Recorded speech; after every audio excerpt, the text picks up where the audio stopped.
Good morning, everyone. Morning. Good morning. How are we this fine day? Nervous.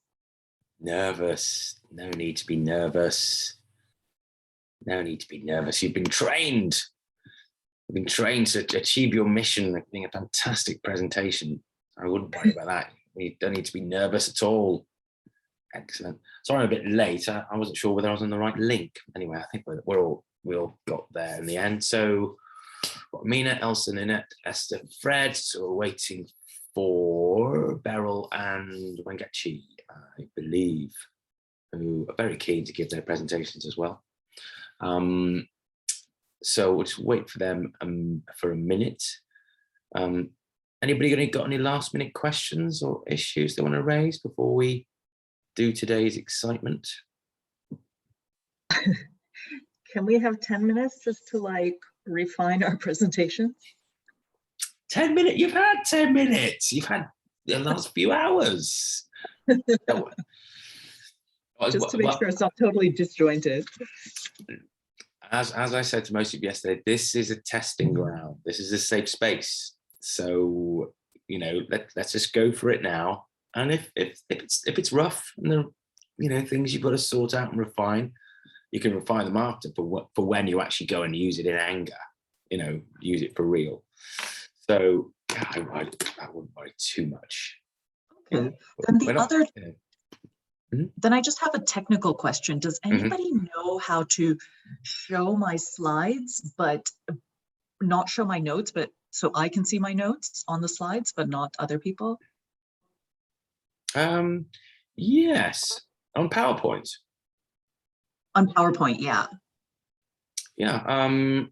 Well, maybe when I start mine, you guys can tell me if you're seeing the notes or not. No, Yeah, I think yeah. if you do a preview, the notes are not seen to the audience.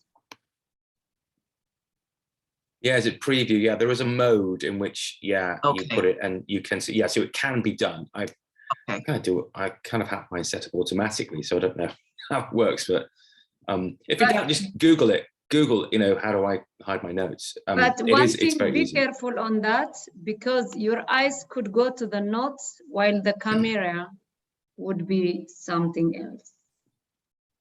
I like that's your the thinking, danger Elsa. with that. Yeah. But of course, if you're giving a presentation, you're not going to have those notes, are you? You're going to have your 5 little pieces of that's right. paper. Right. You're just going to have these in your hand. That's why I needed the 10 minutes. Okay, yeah. But that's the principle. That's the principle of having these. Yeah, they are, and they're written then specifically, not written as a script. They're not really designed for you to read them. It's a reference document. Yeah, preparation and practice. You don't need these. It's a safety net. It's a reference document. When you forget that crucial fact or figure, you go, oh yeah. So you shouldn't be using your notes. There you go. So so Elsa's right. I'm gonna go with Elsa. She's absolutely right. Okay. Right. Okay. So let's press on. Everybody, come on. Let's see you. Come on. Let's see how you're doing today. You're looking great. Looking good for a Friday. Friday morning. Okay. There we go. Who else we got coming in? Oh, Wangechi's coming in as well. I'm not sure that Anna is coming in this morning. She's got an issue with internet, I think. But no matter. She was very impressed with some of your stuff yesterday. Actually, I know that. Okay, we're all here. We're all here, right? So, quick lesson brief. We don't need to go through this, do we? We all know. Just interestingly, just wanted to have a look at the app workbook. Yeah, see where you're at. Let's have a look here. World Food Program. Let's have a look. That's you guys there. There we go. Good to see that you are using it.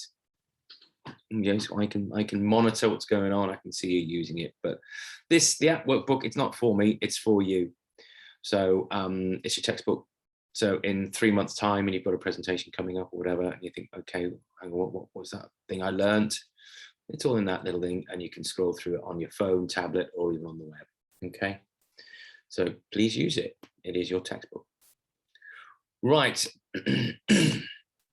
What are the module objectives we know? Well, they're the same as the session objectives. We're wrapping it all up today. Yeah. So basically, today's events, yeah, are going to cover all we've learned, except for the last one in employing stagecraft, you know, which we're going to look at a little bit right at the end, because obviously we don't need much stagecraft in this format right here. Okay. Quick recap before we get stuck in. One big thing that you learned over the last session. Okay. One big thing you learned over the last session. And we'll start with Wangechi.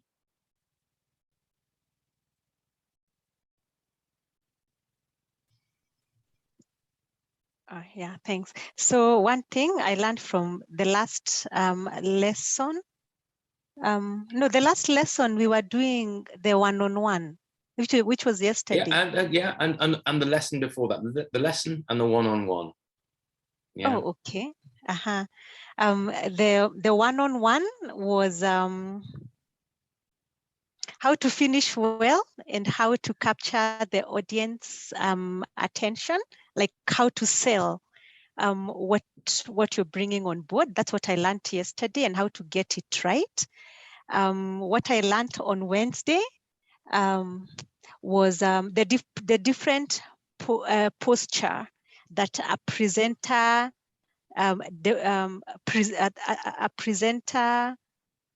brings forth, communicates a message.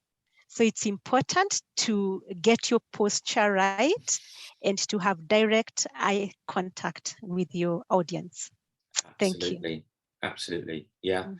You are the biggest visual aid in a presentation. Yeah. You know, all this flashy stuff, and then it's all great, but actually human to human, that's what it really matters. So it does matter how you pose yourself and present yourself. Okay, thank you, Wangechi. Beryl, what about you? What did you find of interest over the last session? So yesterday's lesson, Wednesday's lesson and yesterday's one-to-ones.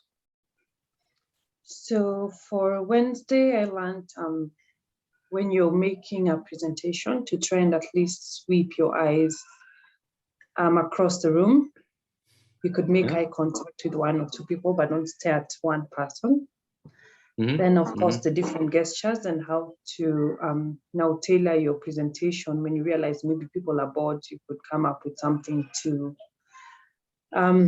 deter that or to prevent that, or just to know, to get feedback as you also make your presentation from the different styles that you see your audience are doing. Yeah. So that's the major thing I learned. For the one-on-one, I learned a lot. We just went through my presentation and the areas of improvement, and also how to be able to engage how to engage my audience with a teaser or music or anything. Yeah, so that's what I basically. Thanks, Jim. Excellent. Okay, thank you, Beryl. Yeah, yeah. Body language. Body language isn't just about your body language; it's also observing the audience's body language. How are they reacting? They'll tell you a lot by body language. Okay. Yeah, and teaser. Yeah, teaser. Drawing people in through any mechanism. Yeah, Beryl, during yours we talked about music. Yeah, that I didn't actually cover that. But anything that will draw them in. Music's an option. Thank you. Okay, Ninette, what about you? What was the big thing you learned in the lesson and the one-to-ones? From the lesson on Wednesday, I learned that I can play a lot without talking, through my body language, how I position my arms, my legs. Yeah, and then for my one-on-one session, to start well and to finish well. Great. Okay. Super. Absolutely. Yeah. You say a lot with your body. Start well, end well. Circular storytelling as well. Start matches the end. Thank you, Ninette. Your microphone, I don't know whether others found that a little bit difficult. I could just about hear you. Okay. Yeah, have a play with your microphone, because it was a little bit difficult to hear. You can only just hear you. Okay. Okay. Esther, what about you? Thank you, Jim. I've really learned a lot in this entire course, but what I particularly learned on our Wednesday session is that my body language really matters, and how the audience perceives my posture also matters. I also need to be very attentive of how my audience are reacting during my presentation, to just twitch my presentation to suit their needs. If they're bored, I need to pick up on that and change the momentum of the presentation. Yesterday during our one-on-one session, I learned that I need to reiterate on my 3 themes at the close, and also how to use a teaser at the beginning and at the end. Absolutely. Yeah. Thank you, Esther. Once again, body language. And reiterating the 3 themes. Quite a few people forget to do that. The end of the presentation, they just want to get it over and done with. Get it over and done with so I can go, because I don't like it here. Yeah, it is always worthwhile just saying theme 1, theme 2, theme 3. So it just reiterates what you've done. It's the old adage: you tell them what you're going to tell them, you tell them, and then you tell them what you've told them. Yeah, it's an old saying, but it still survives the test of time because it works. So always take time. Doesn't take much time at the end of the presentation, just to say, I've talked about this, this, and this, and then the teaser it out. Yeah, don't just let it fizzle out at the end. Yeah, audiences quite like when they know. It's almost like watching a drama on television. You know when it's coming to an end, and it ends, and there's a finale. Yeah, don't let it fizzle out. Okay, so thank you, Esther. Elsa, what about you?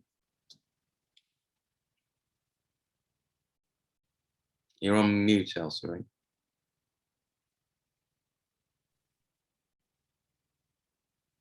From lesson 3, what stood in my mind is the non-verbal communication. All our body, the gesture, the movement, the eye contact, the hands movement, the way we stand, the way we sit, everything has a language that has to pass information, whether consciously or unconsciously, to the audience.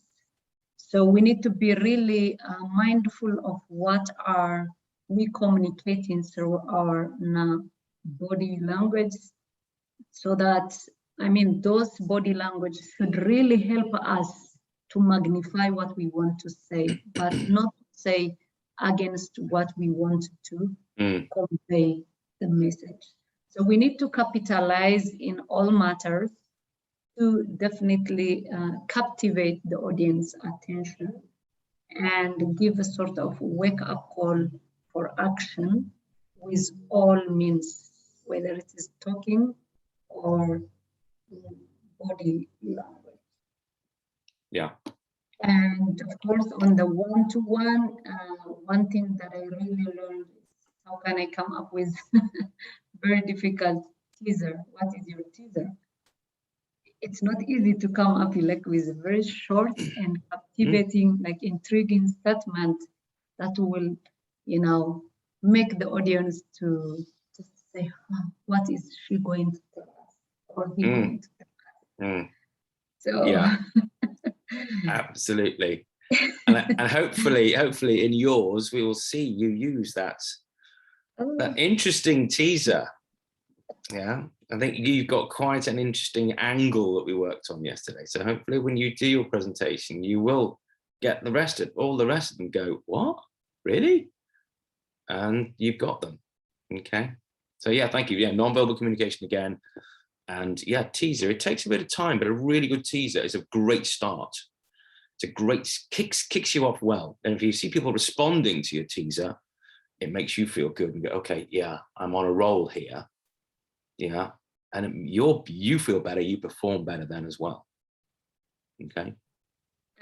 If you don't mind to add one thing, You know, the culture matters a lot in every communication.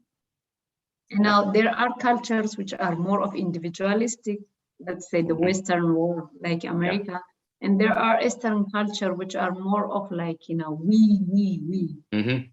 So you feel like you are not really doing well if you say I. So building the credibility is something that I was always missing of, because of course my culture is not like an individualist. Normally you acknowledge the teams. So I say, okay, good to know, because if you wouldn't tell me, I would have skipped that part. Right, that's very interesting. Yeah, absolutely. Certain cultures, it's not as natural to stand up and go me. Yeah, absolutely. I hadn't really thought of it like that. But in this case, it as you are on your own. So you know, because you're giving a presentation, you kind of detach yourself from the team, and all of a sudden you're on your own. So it's, I mean, necessary that a team, especially if they don't, you know, the audience, if they don't know you, it's only kind of polite to say, I'm worthwhile listening to. You know, it sounds like a little bit big-headed and, hey, I know everything, you should listen to me. But it's not. It's about just making the audience feel comfortable that you are, you know, what you're going to do in the next 10 minutes, 40 minutes, whatever it is worthwhile listening to. Yeah, but you're right. It is a cultural shift, but more certain cultures find it a little more difficult to stand there and go, look at me. Yeah, good point. Thank you, Elsa. Yeah, very good point. Okay, Amina, and then we'll go to Fred, because we're gentlemen, Fred, aren't we? Let the ladies go first. Amina. From the last lesson, I think I remember about the use of voice range, how we can really use and leverage that, although it's not so easy. And then from the one-on-one sessions, those were super useful. I think I learned, to basically to repeat the themes, which still I'm struggling with, but you know, because I would have originally thought that would make it boring for people, but I see how it kind of makes it almost like poetry, like a story. You keep coming back to that chorus. So I think that's a nice one. And the importance to make it light, even if you're talking about a technical subject or what you think is a boring subject, there are ways to make it fun, to make it light. You don't have to stick to, you know, the script, the WFP script, basically. Yeah, absolutely. Make it light. I mean, you still got to, you still remember right at the start we said, understand your audience. Certain audiences you think, okay, no, I've got to be pretty straight here. So you have to somewhat temper it, but the mechanism of themes, message house, whatever works in whatever context. But I think actually for you and all the circumstances that you're finding yourself in these examples, I think a bit of levity is good. Yeah, if you make it dull and boring and standard, PowerPoint stuff, you're onto a bit of a loser anyway, because you're just doing exactly what everybody else does. Yeah. So I think a bit of levity here is worthwhile. Yeah. Thank you, Amina. And last but not least, Fred, what did you learn? Thank you, Jem, and good morning to all of you.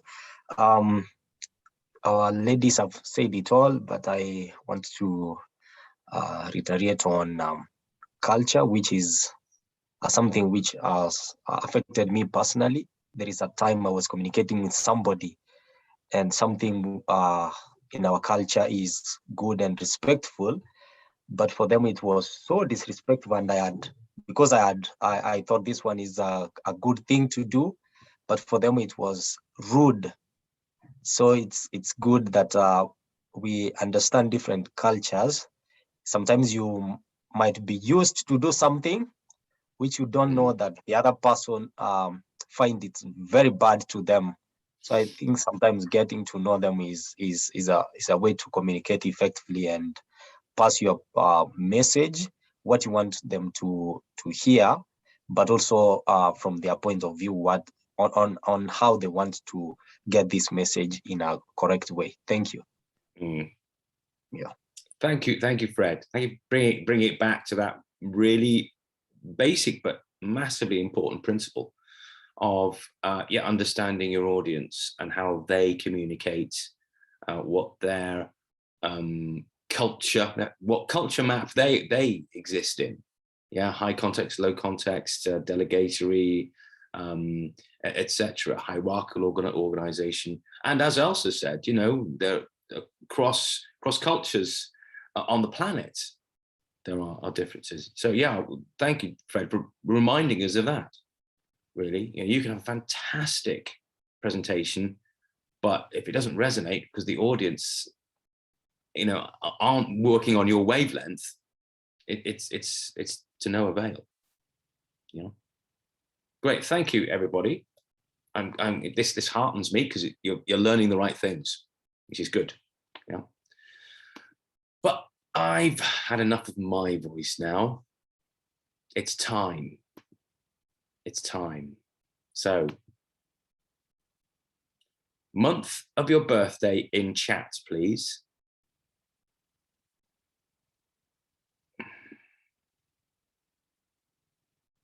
And don't. Yeah, I want genuinely. What are you up to? Just a month. Yeah.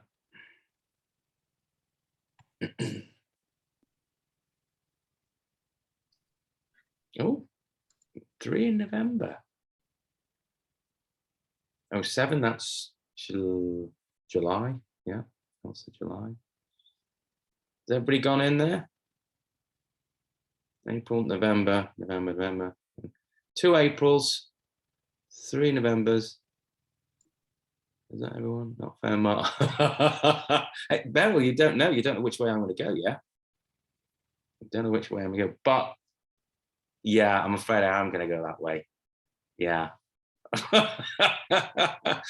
So the order of play is going to be, yeah, Beryl, then we've got Amina and Fred.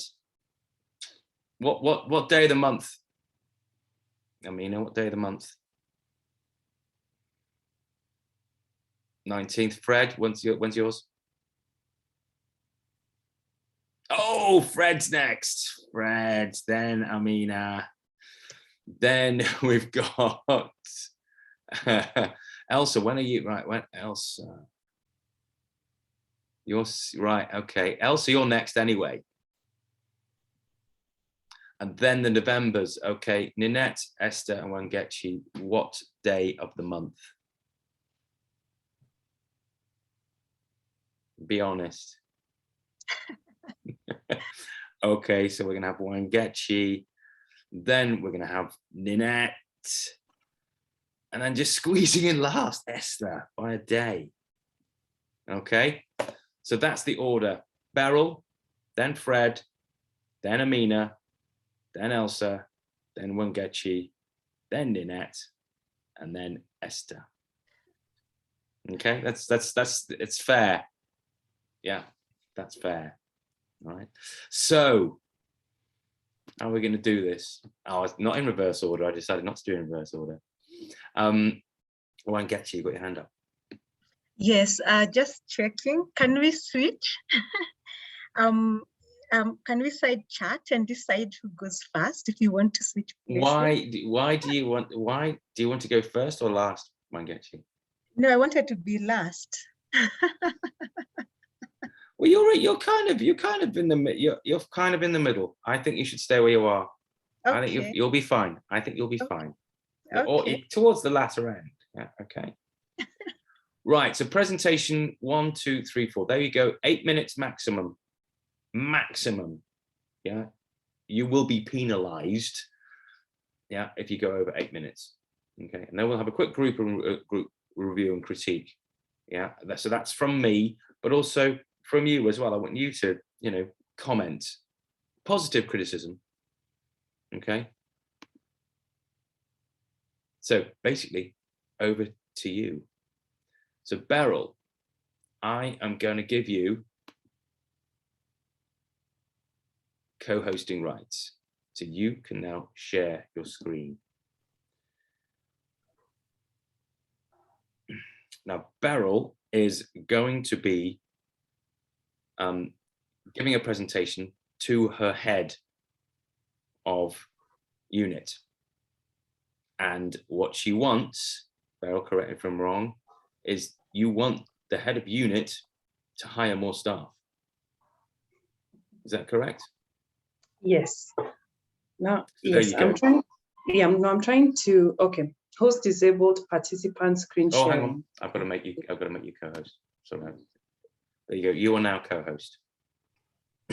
So over to you. People now know what it's about. You are the audience is head of unit, and you want the head of unit to hire more staff. Beryl, Okay. you have the stage. Give me 1 minute.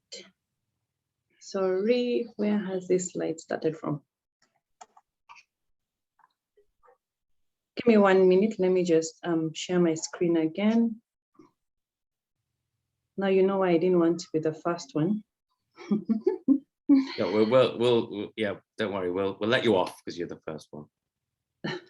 Just give me 1 minute. Let me see where am I.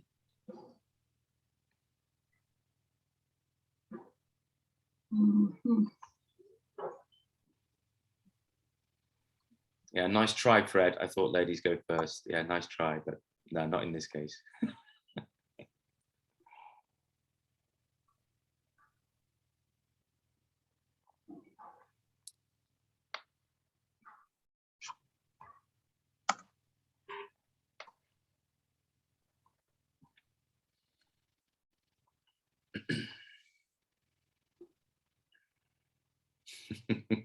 Yes, that's right. Yeah, gender equity. That's right. And birthdays are, not gender specific at all. So there you go. We got around that. Why Okay. can I not find it? There you go. Nope. There you go. Sharing screen now. There we go.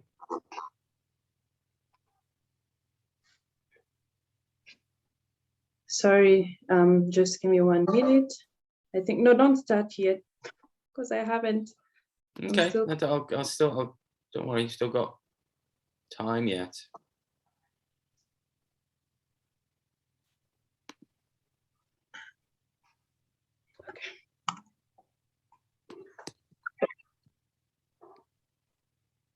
Hello, good morning, everyone. I am so sorry. No, I thought you might have internet problems. I must have had a power short. The electricity was off this morning and the alarm clock didn't come on, so I'm so sorry. That's a fairly good excuse. Yeah. Right. Okay. Anyway, Beryl's about to, because we've got the first one to go now. Beryl is about to go forth and persuade us that she needs more staff. For some reason, I have no idea what I've done. Are you seeing my screen? Because I can't be able to see my shared screen, so I don't know what a crazy thing I've done. But are you able to see my screen? But I don't want you to see all my slides. No. So you should go to presentation mode. Okay, 1 minute. I need to move this down.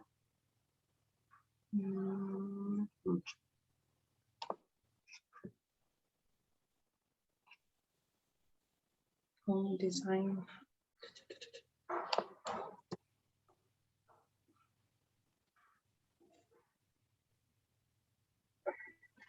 I have to leave, sorry, and then join back because my Zoom has kind of just reorganized itself and I'm trying to organize it back in a way that I can be able to. Okay. Okay. Well, Yeah, while you so do that, yeah, someone else can start. Okay, Fred, do you want to stand up and be counted? And do you want to go give yours first? Yeah. Okay. Excellent.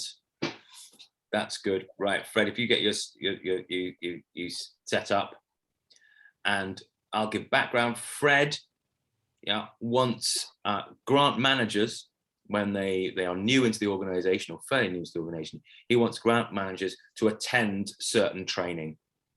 Yeah, young people who are very busy. They've got lots of training to do, but he's trying to say you must attend this training. So he wants to persuade them to do that. So that's his audience, and that's what he wants to do.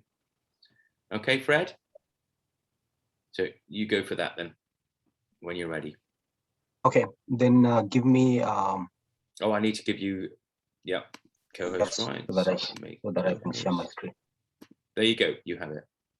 Okay. What just happened? Tell me if you can see my screen. We can. Yeah. And if you go to presentation mode.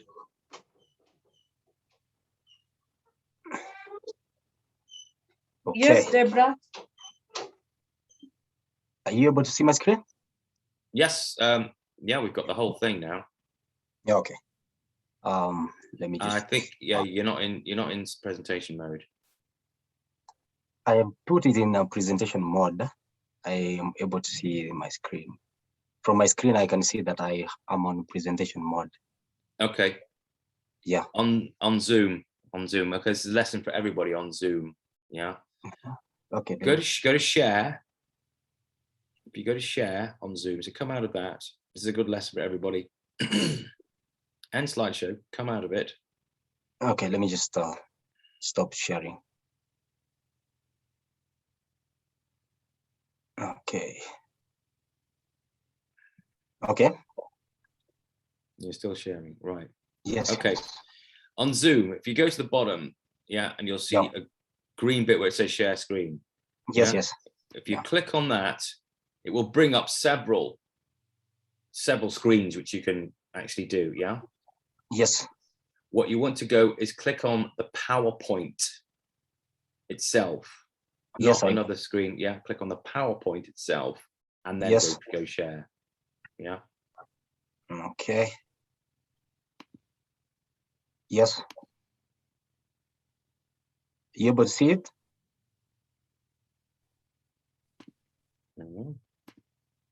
Yeah. So now click on the presentation mode, which is there. Yeah, that's it. Click on that.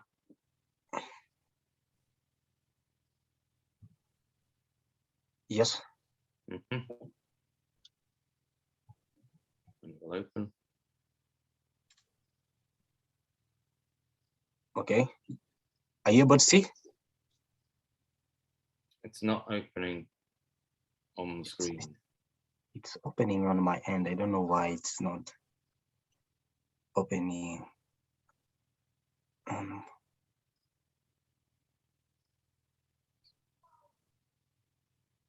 So I can just okay, we'll go from here. We'll go from here. Yeah.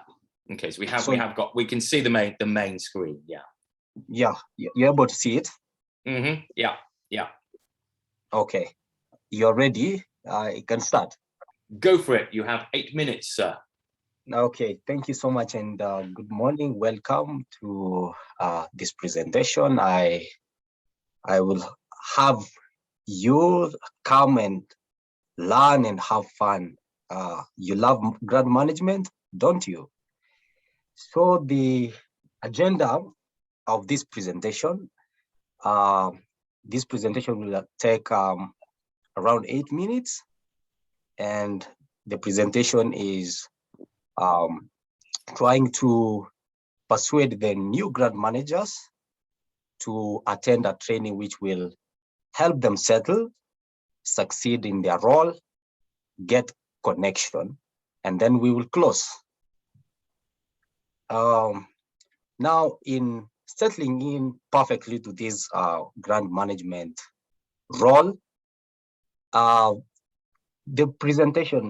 the training will give you a compass to navigate a sea of information. There is a lot of information in the organization, and that training will equip you with a compass to navigate to specific information, which will help you to succeed in the role. You will be able also to speak grant management language. The colleagues in grant management will help you to understand the basic information about grant management. And at the end, you'll be also able to speak grant management language. And of course, you will be able to know the colleagues you'll be working with. And this is a reason why you will not want to miss the training.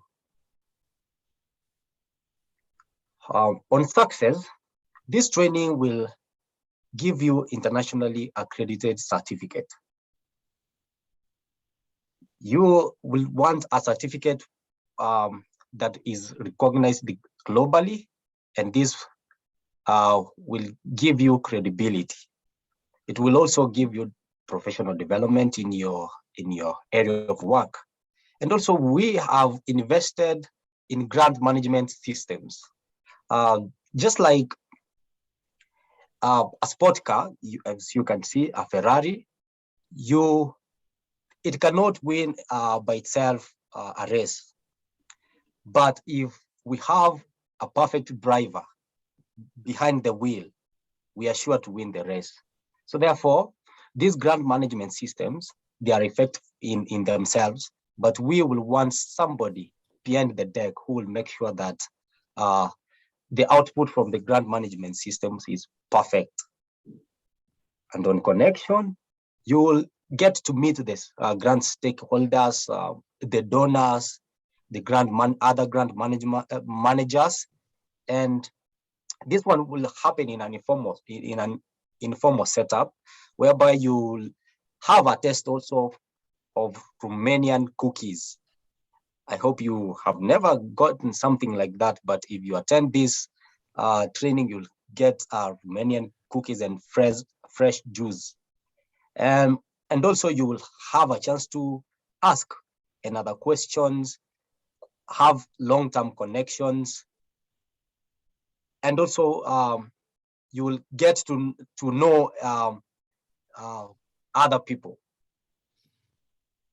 Lastly, if you attend this training again, you will be able to settle, you'll be able to succeed, and you have a long-term connection with all stakeholders, from the colleagues and all the other grant management. You love grant management, don't you? Thank you, and I'm happy to see you in the training. Over to you, Jam. Great. Really good, really good. Thank you, Fred. Right. Well, everybody, there you go. That was a 5-minute presentation. Yeah, so short, but actually, I think Fred managed to pack a lot into that, and it was really well structured. We knew exactly what was going on. Yeah, the settle into your job better, the success, and connecting. It was if I walked out of there and said, what did Fred talk about? I go, yeah, he talked about how this training will help me settle in. It'll be better for me successfully, professionally, and I get to meet people I need to know. So I thought that was really good. Yeah. So I really do. Before I positively critique some of the stuff, and then I'll come back to Anna as well. What about the rest of you? You're WFP people. This is what I'll do with everybody. You're the audience. Imagine you're the audience. What's your response to that?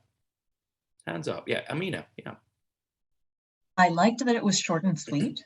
Somebody with a short attention span like myself, and I thought the slides were very professional. I was very impressed. Very neat, very clean. Visuals I haven't seen before. Very nice. Yeah, absolutely. What about the rest of you? The rest of you, even if you're not a grant manager, do you want to go and train to be one now? Esther, you had your hand up, and then Ninette. Right. Fred, that was a very good presentation. I really liked the content. I'm not a grants management person, but then the contents are very, very brief and to the point. And from the content, I'd say that I'd want to take that course just to know more about grants management. He really put it really, really well. I loved it. Yeah, really good. Thank you, Esther. Ninette, what you had something to say? I really enjoyed the presentation, and I'll be looking forward to the Romanian cookies when I sign up for the grants management course, because you let us know that at the end, what we'll get an international certificate, and we'll get professional development. So yeah, was good. Yeah. Very effective. And Romanian cookies. I mean, come on, Hungry. Yeah, absolutely. Elsa, you're the comment. No, I also wanted to comment. He has a very good assertive voice. Yeah, actually, yeah, voice, yeah, assertive, but also gentle as well. Easy to listen to, absolutely. Yeah, that's very true. Wangechi and then Beryl. I loved how confidence built up as he carried on. Which was a plus, because I noted that as he continued, and that was very good. He caught my attention. Initially, I was trying to look like I am not interested in the topic, but then it got to a point I was like, what is this talking about? So he caught my attention, which was good. Well done. Yeah, absolutely. And Beryl. I think that was a good presentation, Fred. It was a serious topic, yet very playful. It was, he delivered the message across in a very playful, soft, fun way that makes one feel like they need to attend grant management training. So good job, Fred. Thank you. Yeah, very good, Fred. Yeah, absolutely. Anna, what did you make of it? Yeah, I'm hungry. And how? Oh, hungry, yeah. And where do you think we could do little tweaks to improve? Do anyone watch Strictly Come Dancing? Because I'm going to be the one that's going to nitpick a little bit. But honestly, it was very good, Fred, and it's never easy going first. My only criticism really is your first slide in the intro is a little bit rambly, and you repeated yourself a few times. And the other thing for all of you, don't give away trade secrets. The idea of this presentation is to, I'm going to try and persuade you, just hold back some of the process and just say, I just want to tell you how great this is. I'm not going to try to do anything, I'm telling you. So really that's the only thing I was saying. When you watch the recording, you'll see what I'm saying. And once you got to the second slide, you were great. You were very straight, you kept it to the point. And I think everything else that everyone has said, absolutely. And as I say, just remember for all of you, that first slide is the one that you've got to grab everyone with the intro. So it was a little bit, as I say, it was a little bit rambly. The only other thing is when you look at your first slide, and for a title, I think you love grants, and then on the next line, management, don't you? So if the main part of the sentence doesn't fit onto the same line because of space, it would have been better to go, you love grants management, don't you? And then, because then that was what the sense was. You kind of lost the sense. You had it on the last slide, and that was great. But yeah, well done. You got in all the things that we've been talking about and mentioned. I like the analogy of the Ferrari. And you bribed everyone effectively, so they're all coming for the training. So well done. Yeah, absolutely. I agree with all those. I think as Wangechi said, actually over the 5 minutes, your confidence built. Yeah. But the first minute, it was a little bit rambly. But that's practice and preparation as well. Yeah. Just get in front of the mirror. The mirror becomes your best friend prior to a presentation. Yeah. Talk to the mirror. Practice it. I was going to say, sorry, just on a point. In call centres, they actually put people in front of a mirror because when you're looking at yourself, you smile more. Remember what I said to you the other day about smiling? It lifts everything. So it's a really good way to practice. And you've all got mobile phones; you can practice really easily. Yeah. The only other tiny little thing to tweak it, I think, would be builds. Use builds. So when you brought up the three points within each theme, just use a build. Click, bring that point up, then the next point. And like with the Ferrari, you brought that slide up, and you were talking about stuff, but there was a picture of a Ferrari on there, and I think the audience would be going, "Why is there a picture of a Ferrari on there? What?" And you weren't talking about that bit at that point. Yeah. So don't distract the audience by bringing something up on the screen that you aren't actually yet talking about. So use builds. I think it'll be a common theme amongst a few of you as we go through these. Yeah. Builds. Don't distract the audience when you don't need to. But by and large, Fred, that was pretty good. I think you've got the basis there to be able to, in future, take the same model that you've just worked with, yeah, take the message house, and be able to brief for 45 minutes on a subject of your choice in time. So well done. What about comments from you, Fred? For me, I actually have learned a lot during this training, and I'm glad that I joined. And I'll be able to really thanks for the feedback I've received from all my colleagues and the trainers. I'm going to build on them and build confidence, and I will be able to make a more good presentation in the future for the purpose of my work or anywhere I'm called to present. Thank you, and over to you. Great. Thank you very much, Fred, and well done. Well done. Right, Beryl, do you think you're good with the technology? Has Zoom sorted itself out, you think?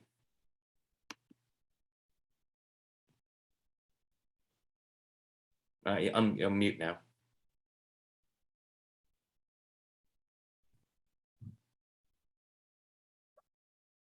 Are you able to see my screen? We can see your full screen now. Yeah. I don't know whether you want to go to presentation mode. It doesn't really matter though. No, let me get from the first slide. Is that better? Yeah, except I think that's your second slide. There you go. I think you're fine now. So there you go, Beryl. Once again, you are persuading your head of unit to hire more people. Oh, you're going, yeah, going back. Yeah. Okay. I don't know if it's my internet that's a bit slow. Okay, yeah. There you go. There you go. And you're on. Okay. Thank you, everybody. Thank you for giving me this opportunity to be able to share my presentation. So as Jem has already alluded, I am talking about staffing requirements in the administration unit. WFP's dedication to those it serves is reflected in the humanitarian assistance it delivers. The organization seeks to demonstrate the same dedication to its employees and to development of respectful and inclusive workplace in which they thrive. Is that really the case of WFP? So this is in our people's policy that was done in January 2021. So I'm here to talk about the admin team who are currently there and the requirements that they have. So first, I will just begin to talk about the workload that the admin team are handling currently. The administration team is currently handling 220 staff from 171 staff last year. This is an increment that has moved from one staff is handling 50 people to one admin staff that is in the administration department.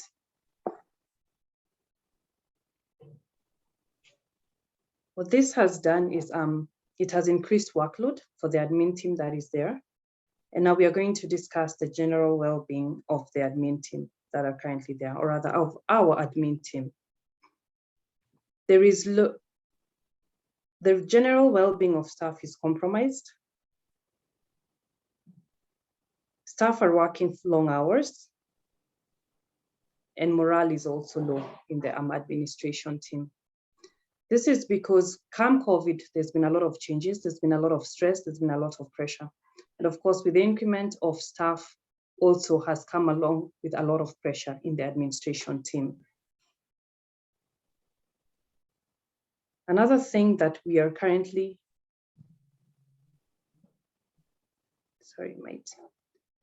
Another thing that we're currently seeing is the professional capacity of staff has decreased. Innovation is low. Productivity is low. Staff have depleted mental resources. And this also has led to staff not being able to be creative in the administration department. So what this has done is that even staff are suffering from anxiety. I'll give an example of one staff who once gave a story that he woke up in the middle of the night and he's like, oh my God, did I forget to do this? Did I forget to book a flight? Did I forget, is someone stuck at the airport? And I think this has really, really, really been because of the amount of work and the workload that has increased in the team. I'd like to mention that WFP is a renowned humanitarian organization. It is a United Nations entity. Above all, it is a Nobel Peace Prize winner in 2022. Is this the image we are reflecting in our staff?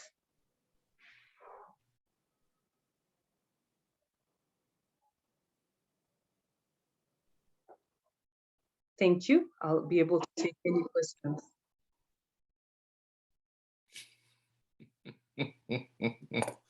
Well done, Beryl. Well done. Hi ho, off to work we go. Right, okay, super. Thank you very much for that. What structure was good. I think there were some tech problems. As you say, your internet was playing up stuff, but we'll talk about those later on. So once again, that was short and sweet. That wasn't, you got a lot of stuff over in a short time.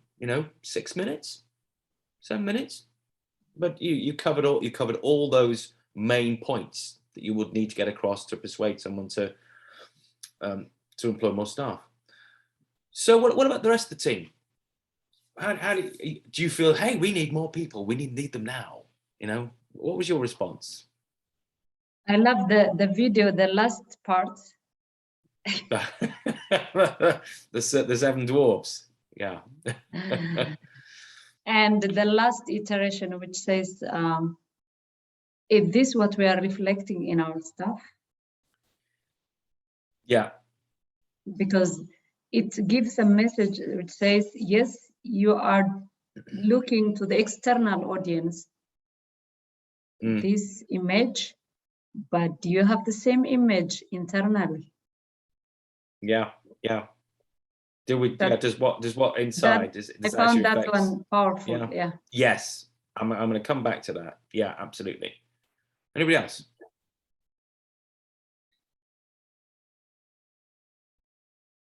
Okay, Anna, what did you make of that? I think it was structured really well.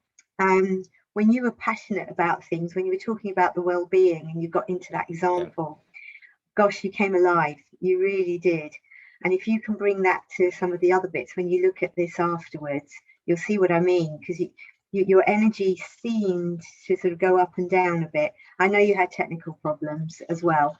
I mean, when you started talking about the innovation is low and the lack of knowledge, and I was thinking, but I want examples. And then you did go into the examples. So you did do that. The second slide, I can see you had technical problems. It was a shame because you lost that impact of that. We're now having to deal with 1 person to 50 people, and that was probably one of the biggest, the impact on what's been happening. But yeah, I mean, I think your structure was good, and as I say, when you were on solid ground and you really felt strongly, you came across beautifully. You really did. So just work on the other bits where you weren't so sure and you were having to worry, but that's just practice. And what you have shown is that if you get that consistency, my goodness, everybody's going to be listening to you and you're going to have that impact. So well done. Yeah, I agree. Structure, great. It was, this is positive criticism. It wasn't slick. And I think that was possibly due to technical problems.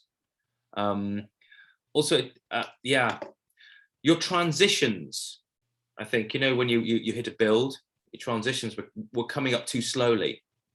Yeah. So I don't know whether that was an internet thing or whether within the PowerPoint you'd actually put in slower transitions than you need, or whether it was an autoplay or something. I don't know. But the slickness was lost there. So think about how you control, especially if you're using visuals, how you control them. Yeah, and the other thing with that, you had that, I mean, everyone, don't talk about my presentation, just because obviously people are there to see you, and you're stating the obvious. Okay, I mean, it's a bit, it's a bit like when you're watching people on TV and they'll say, well, we're on TV doing it. Well, it's obvious you're on TV because you're watching. So don't waste the time you've got on superfluous explanation. So when you're looking at it, don't say thank you for coming to my presentation, just thank you for coming. And because the moment you put words in like that, and that was something that Fred did at the beginning as well, the moment you do that, it just takes away from the impact. And basically, Beryl, you had a really strong first slide. That was one of the key core values of the World Food Programme. And then you and as I say, you read it out, that was fine, because we were thinking, okay, so what's coming with this? And what you needed to do is put that emphasis and just go, is that really the case? And just that then you would have had everyone's attention from that first minute. And there was a couple of lines in there that where you had that impact was going to come with that question. So really put the emphasis on those questions. And remember what we were saying about that's where you're being critical, but you can also do it with a bit of irony as well, to soften it without lessening the impact. So just practice that, because seriously, what this has shown me is that you can do it because of those bits where you were on solid ground, you felt passionate about it. But just practice those bits where, it's like, oh, am I going to get away with saying this? And just feel strong in that. I agree. Is this the case? That was your teaser. You put up that statement saying WFP, you're going to look after their people, and our people are great. And you said it comes from our people forum paper at the moment. Is this the case? And then at the end, you had the Nobel Peace Prize thing, and you were kind of asking the same question. Is this the case, or is this the image we wanted? Is this the case? Is this the case? That's kind of what your teaser was. Yeah, we claim, or people think that we are this. Yeah, and keep it to the people thing. Is this the case? Yeah, so I think there was a slight disconnect between your teaser and your close as well. Just is this the case? That's your teaser, and that's your close as well. I'd say one other thing as well, we talked about this and you did use it. Yeah, you're talking to an individual, in this case, the head of unit, and it's, instead of saying the unit or the staff, it's your staff, your unit. Yeah, so it personalizes it. Yeah, so thinking about the audience is actually responsible for these people. I've got them one-on-one in the room. Yeah, reacting to the audience themselves. And also the last thing I want to say, 3 themes. Yeah, at the start, say I want to talk to you about workload, workload, well-being, and our professional capacity. After you put the TV, is this the case? Well, I think we need to really discuss workload, well-being, and capacity. Let's start with that workload, and then you go. And at the end, just reiterate, there you go, those 3 big things we need to address. Yeah, workload, well-being, and capacity. And the only way we can do it is by employing more staff. Because we do, as WFP, think we look after people, Nobel Peace Prize winning. Is this really the case? And you're out. Just rounds it. So it was this, I think, structure great and good visuals, good straightforward, simple visuals. It's getting it slick now, getting it slick and linking the teaser and making me sure I know what those three key themes are. Beryl, what about you? Any comments from you? Thank you, Anna and Jem and everyone for the feedback. I'll work on it, and yes, and I've also made at least a mental note, I think, on the transitions, because I'd put in timers, but I didn't think it was going to come this slow, because when I was looking at it on my end, it wasn't, and I'm not trying to make excuses, but at least that's something I've learned. Maybe on Zoom it works differently. So now I'll be able to work, reduce the times on that. Then also the 3 things. On the timers, I'm going to just go into on the timers. don't, when it's a presentation this short and you just got 2 or 3 points, I wouldn't worry about the timers, just click. Click. Okay. And then it'll keep up with you. It will keep up. Right, Okay, yeah. thanks. Then also the 3 things, talk about them at the beginning and also talk about them at the end. So thank you for the feedback, and then I'll work on improving that, and also practice. Thank you so much. And hopefully next time we'll hear you've got a whole load of new staff in the office. Yeah. Crossing fingers. Yeah, absolutely. Yeah, thank you. Well done. Okay, super. Just on the technology thing, internet, it's like when I said about putting videos into, actually embed the videos. What I mean, when I present, I'm presenting from my desktop. I'm not presenting from, an intranet or from Dropbox or anything like that. I go, no, it's on my, so I haven't got any delay. Yeah, it's on my desktop, so it's reacting quite quickly. So that's just something to think about. I do have this presentation on the LMS. I can go to that on the LMS. I never use it on the LMS because then I'm relying on the internet and all that stuff. Keep it simple. Keep it as close to you as possible. So on your desktop. Yeah. Great. Thank you very much, everybody. Amina, it's time. It's that time. It is that time. I'm gonna now just give you control. Hang on. All right, let me try to figure out. So how do I do this? I'm just going to make you co-host. So just for Share everybody else's screen. benefit, the Amina is, well, very shortly about to go to Uganda to persuade a load of activity managers that they really need to do some training around finances and budgets. Yeah. And as you may know, program managers and activity managers, sometimes they're a little bit reticent to do. They go, let the budget people do that. They the finance, but they do that. Okay, Amina is trying to get them to go, no, I need to do this training. I need to take it seriously. Would that be correct, Amina? Yes, perfect. Jem, just one thing I'm getting when I try to share screen, it says host disabled participant screen sharing. Did Are I? you guys seeing anything? I'm now going to make you, I don't know what happened there. There you go. You should be co-host now. Okay, let me try again. Okay, yeah, perfect. Sorry about that. So just let me know when you guys can see my screen. Yeah, we can see. There you go. That's it. Perfect. Great. And can everyone hear me well? You're good to go. All right. So welcome everybody to this Activity Manager Resource Management training. I'm very excited to be with you for the next 2 days and to be here in Kampala. I'm sure you're also very, very excited about this training. Just kidding, I know you're not. I know it's not something that you're dying to do, but you were forced to by your country director.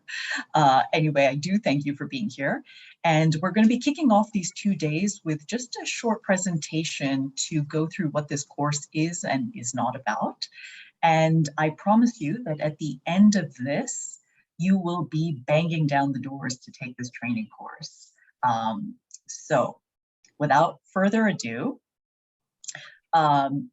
actually, sorry, I forgot to introduce myself. So my name is Amina Malek. At the risk of giving away my age, I've been working in WP for about 18 years, always in the areas of finance and budget, and anything related to an acronym. So I've been on all the projects, the Wings 2 project, the IRM project, the FFR project, and any acronym, you name it, I've been on it. So when I say that this is going to be fun and this is going to be easy, you can trust me because I'm an accountant. So before we go into what this course is, I want to first talk about what it's not. It's not a course in linear algebra. You're not going to be getting a PhD in accounting. It's not even your Calculus 101 class from university. This is going to be a very simple, precise training on exactly what you need to know to do your jobs better. Not more, not less. It's going to be something that your average 6th grader would be able to get. So there's no reason to panic. We're not going to just throw numbers at you for the next 2 days. you are going to enjoy this, I promise you. So now that we've covered what this presentation is not, or what this training course is not, let's get into what it is. So what it is going to make your life better.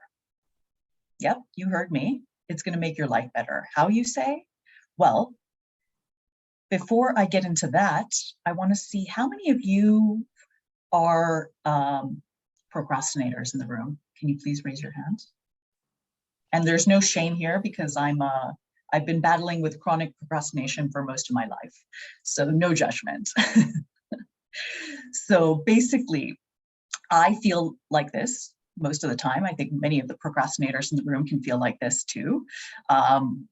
When I have a deadline, when I'm under stress, that's usually when I do my best work, when I'm creative. But the truth of the matter is, if I had just planned a little bit better in the beginning, I would have avoided a lot of panic and last minute stress, a lot of gray hairs and a lot of sleepless nights, and I would have done the job better. So I have to say, procrastination is not really the best way.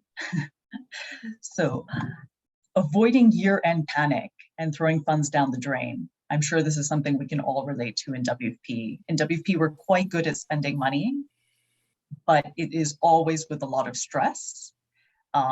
It's the last week of December.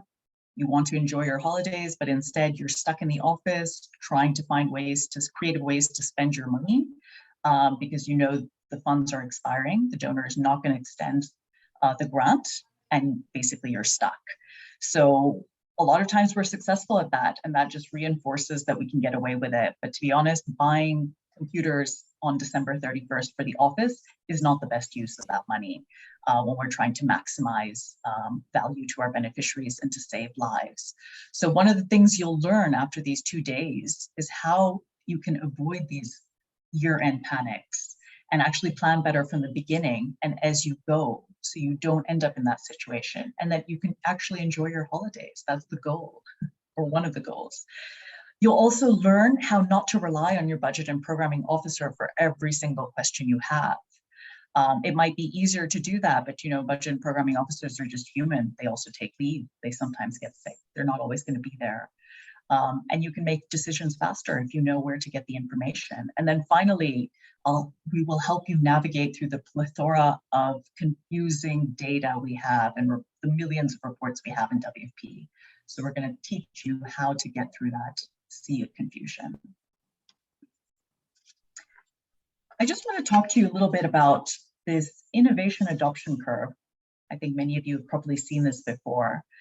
So this is actually a bell curve that explains how ideas are adopted in society. So at the beginning, you have your innovators, your tech enthusiasts who go away and come up with an idea and launch it. You have your early adopters who can see the value. They're the visionaries. They can actually see the value in those ideas, and they pick them up, even though there's bugs still maybe in those things. Things aren't fully ironed out, but they really can see the value, so they adopt it. Then there's the early majority, the pragmatists. They see everyone's doing this, so they also adopt it. Then finally, you have the late majority. These are the conservatives, the risk-averse people. They come in a little bit later, only when they're forced to. And then finally, you have the laggards, the skeptics, who really, really only come in at the end. So if we look at an example, we have Facebook. So we have the innovators, right? We have Mark Zuckerberg and those guys and girls at Harvard who came up with Facebook. We have the early adopters. It was students from 4 universities. Then we have the early majority. That was when most of us joined Facebook. Most of the world joined Facebook. Then we have the late majority. Our parents went on Facebook. And then finally we have the laggards. Yeah, grandma's on Facebook now. So what exactly does this mean? Of course, activity management, funds management of our activities, it's not Facebook. It is different. But WFP has always been one of the early adopters in everything we do. We were the first UN agency to align its strategic plan to the Sustainable Development Goals.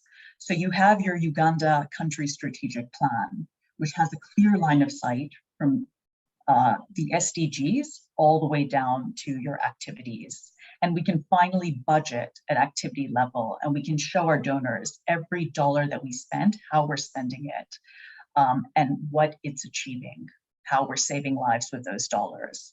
So we are the early adopters in WFP. And this whole integrated roadmap project was basically that, to create that line of sight. But we're not there yet, because if we don't take on activity management seriously, funds management of our activities, project management of our activities, we haven't finished, we haven't achieved our goal. So there is no way out. We have to do this. Every country office will have to do it. You will have to do it. And what's more is that you can help us show the value of doing this to also your colleagues, your fellow activity managers, your fellow program officers, both within the Uganda country office, but also your counterparts in other WP country offices. Because again, it's not just about it's not just about being efficient, it's about being really effective and how we use our money. We don't want to be mismanaging our funds. So simply by getting our funds spent at the last minute, that's no longer enough. We need to show donors that we are accountable for every single dollar, every single cent we spend, and it's going into the right hands, the hands of our beneficiaries, to feed them. So in closing, I would just like to remind everybody that this is a journey. And sometimes when we think about the journey, we think about the road. We think about all the challenges. What if you run out of gas, you have an accident, you forgot something at home that you really needed. You think about those problems, but what you can't forget is where we're going. What's the end goal? And for us, it's a world without hunger, right? That's our goal. So we need to manage our activities. We need to know budgeting. It's not scary. We are here to help you. It will make your life better. It'll make it easier. You won't stress as much. And finally, we have to do it. It's the way WFP is moving towards, and we're the early adopters. So we really are the ones who can achieve this and be the first to achieve it. We have lots of resources. There's online resources available on LMS. We are just a phone or video call away when we're in the regional bureau in Nairobi, and we're on this journey together. So if I can just leave you with one phrase, it would be this: you got this. Thank you. Nice. I needed another hour. Yeah. Yes. Okay. Yes. Yeah. Okay. That's interesting. Okay. No, well done, Amina. I mean, yeah. You've done this before, haven't you? Yes, I've had to present, not my strength. Yeah. But I can see you're in real life. She was practicing it to do it next week. Yeah, do it next week. Absolutely. Yeah. Okay. Yeah, but it was interesting. Yeah. I think. Yeah. I'd remind you of that Winston Churchill thing. Yeah. Sorry, I had to write such a long letter. I didn't have time to write a short one. Yeah. Because you try to pack in a lot, especially around the early adopters and all that. You try to pack in, and that would be great in the training, as part of the training.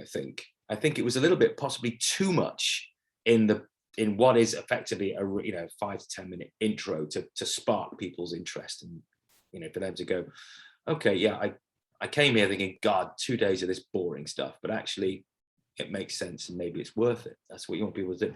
I think you push too hard on that. Yeah, you have more time to get the short letter, which just goes bang, bang, bang. Yeah, I think you nailed it right at the end. It was quite good because you told me exactly what you told you told me what you had told me. You said it's not scary. Yeah, it'll make your life better, and we've got to do it. Yeah, so at the end you actually said that. Up until then, it was a little. I got. Yeah, this is not linear algebra. I got that. That was good. Then there was a little bit of a glitch. You seemed to lose thread of it, and then you went to procrastination, which I liked. Yeah. But then procrastination, it took a while to get onto the point of procrastination. Why is that a thing? Yeah, it did. So there were little things there. I think you were trying to pack too much in. But what was there was good if you'd had more time to play with it. Basically, yeah. What do the others think? I enjoyed the humor. Yeah, we talked about lightening it, didn't we? Yeah. Definitely. This is not boring, staid, accountancy, finance, budgeting stuff. This is, wow, trust me, I'm an accountant. That's cool. Yeah, it raised a smile, so it makes me feel a little bit, yeah, okay, this might be okay. Yeah, it won't get you. I liked the fact that her presentation had pictures or images, and that stopped there being just monotony of seeing bullets and points. So well done. Yeah, use of just really good imagery. Yeah, big, bold, bright imagery. It kind of beats numbers all the time, really, unless the numbers are really, really important. Yeah, absolutely. Yeah, that was a classic case of that. Use imagery, good imagery where you can. Absolutely. Beryl. I liked that she was very clear. There was clarity in her voice. You could, what she was trying to bring across. One thing I can just mention is there was like variation wise, it was like, but she's very clear in what she's trying to come across. Yeah, so I thought that was really good. And her slides were well done and very, there was a good flow. Yeah, absolutely. Okay, Anna, what did you make? Yeah, I concur with everything everyone said. I did make a note, have you had a career in sales? Because what you were really good at was asking the question to make sure that you were carrying people along with you. So yes, it was a little bit too much at times for this particular brief, but you did keep saying, so, questions. Yeah, there was just lots of questions, and and you were explaining it. So I actually wrote down cake, because what you've got is all the ingredients for the cake, and when you're following a really complicated recipe and there's this beautiful picture in the book, it doesn't quite come out like that. So I think you've got all the right ingredients. It's just getting the mix right. I loved your humor, and something that we were talking about, I think a lot of you yesterday. Don't be afraid to be humorous about dry or difficult subjects. Because you're talking to colleagues, so they get enough of the sort of doom and gloom, just obviously some of the things you're having to deal with, and just the stresses of work. So if you can lighten it up to bring messages home, that is always a really, really good thing. I like the example of buying computers on December the 31st, because as a supplier I get calls sort of like just before Christmas, can you do this by the end of the year, and it's like, Christmas coming up, New Year. And I think that's something everyone can relate to on whatever side. So I think, yeah, I can see you're a good trainer. And as I say, remember the Jenga again, just pull out, will it still stand if you take out this picture or this analogy or this phrase? And if it does, then you're good to go. But well done. Yeah, you've got a very good manner about you as well. Yeah, absolutely. Amina, how did you think that went? Thank you, everyone. I needed an hour, possibly more, just to, I never did a dry run, and I am a serious procrastinator. So the sessions I had with you and Hannah really helped the two. I didn't do anything aside from that. I woke up at 6 a.m.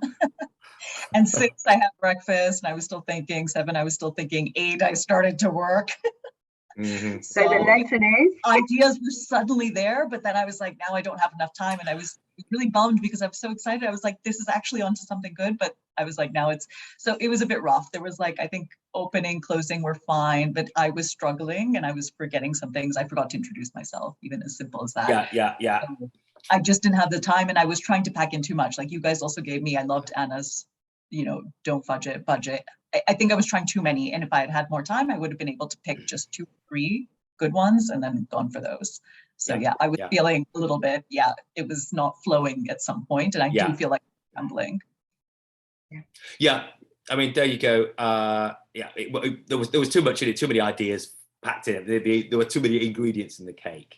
Yeah, this is a classic case of you've got everything there. You've got you know everything there. The way you present yourself, the ideas, the visuals, the questioning, but it's all there. But you hadn't done enough planning and preparation. Yeah, there was too much stuff, so you hadn't really prepared it because you had too much stuff to play with, and you didn't have that, did you? Did you use it? I did, and they were helpful, but they weren't the best ones. Look, they're so messy. Okay, yeah. I try and make them work for you. Yeah, they were like, because I think that bit where there was an obvious bit before you went to procrastination, there was that bit where you sensed, hang on, she's going off on a tangent now, it's coming back. Yeah. Have those. Yeah. Have those. But yeah, they're pretty good. I think next week they will be beating down the door to do the training. I think. Well done. Well done. One thing was, and you know your audience, you mentioned about it's not, there were some of the things it wasn't, but it's easier than, and I didn't know any of those things that you were talking about, the mathematical thing. Oh, okay, maybe I'll come up with better examples. Yeah. Right, okay. So next, before we take a little break, a very short break, because we've got a lot to pack in today, is Elsa. So Elsa, I'm going to make you co-host, and Elsa is here. It's Elsa, correct me if I'm wrong. You want to persuade senior management to advance funds the South Sudan project, because actually time is of the essence. So that's it. Senior management, advance funds now. Otherwise, and I won't steal your thunder, Elsa. So over to you. You have 8 minutes.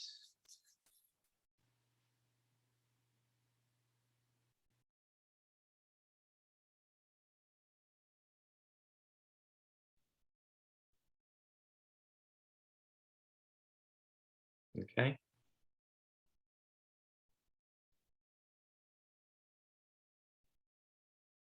So you go to start slideshow. It's over. Okay. Can you see my screen? Yeah, we can see yeah. But If you go down below, now we can see your emails. Oh, sorry. How about now? Yeah, that's it. Click on there. There you go. You're Okay. good. It's good, yeah? You're good. Yeah. Okay, off you go. Okay. Good morning, everyone. I'm Elsa Solomon, Budget and Programming in the Central and Eastern Regional Bureau of WFP. I am a mathematician and I have Masters of Business Administration in Finance. Advance 150 million today to save burning of $1 million tomorrow. My objective today is to seek approval of advance finance of 150 million timely.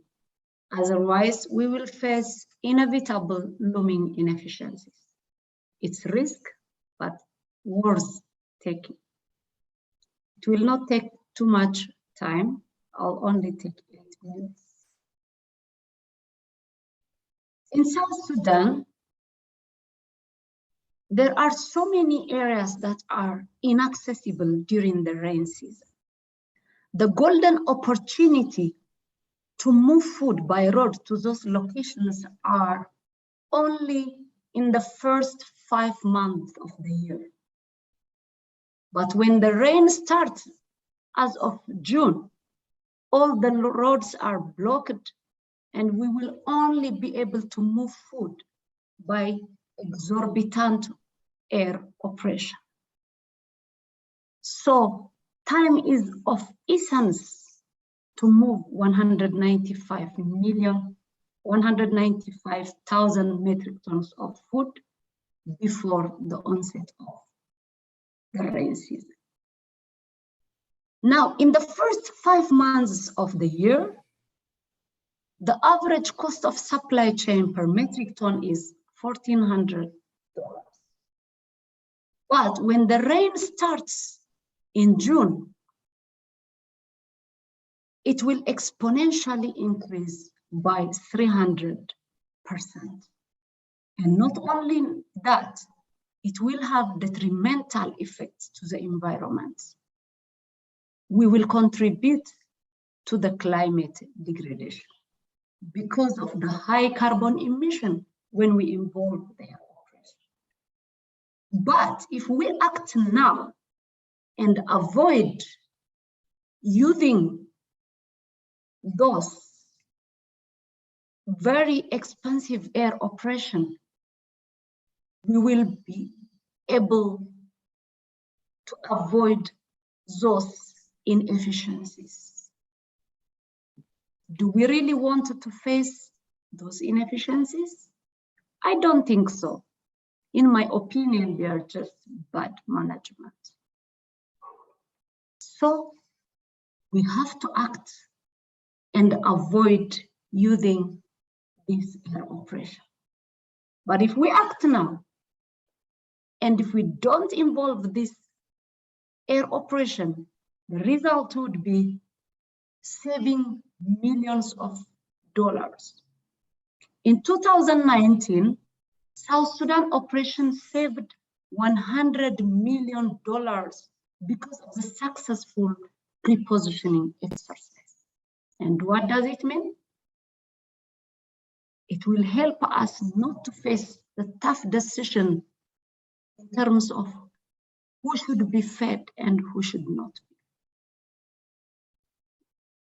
And not only that, in the same year, for the same reason, the carbon emission was plummeting down by 51% because we didn't use the high carbon emission operation of airdrops.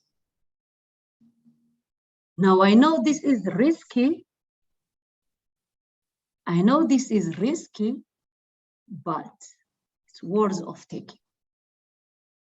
Because when it comes to repayment of loan, South Sudan has a very good reputation. They have managed to pay their loan, which was advanced to them from 2018 up to 2020. It was about 280 million, and they have paid them all. The remaining outstanding balance that is not yet repaid is only 25 million, and that was advanced only this year.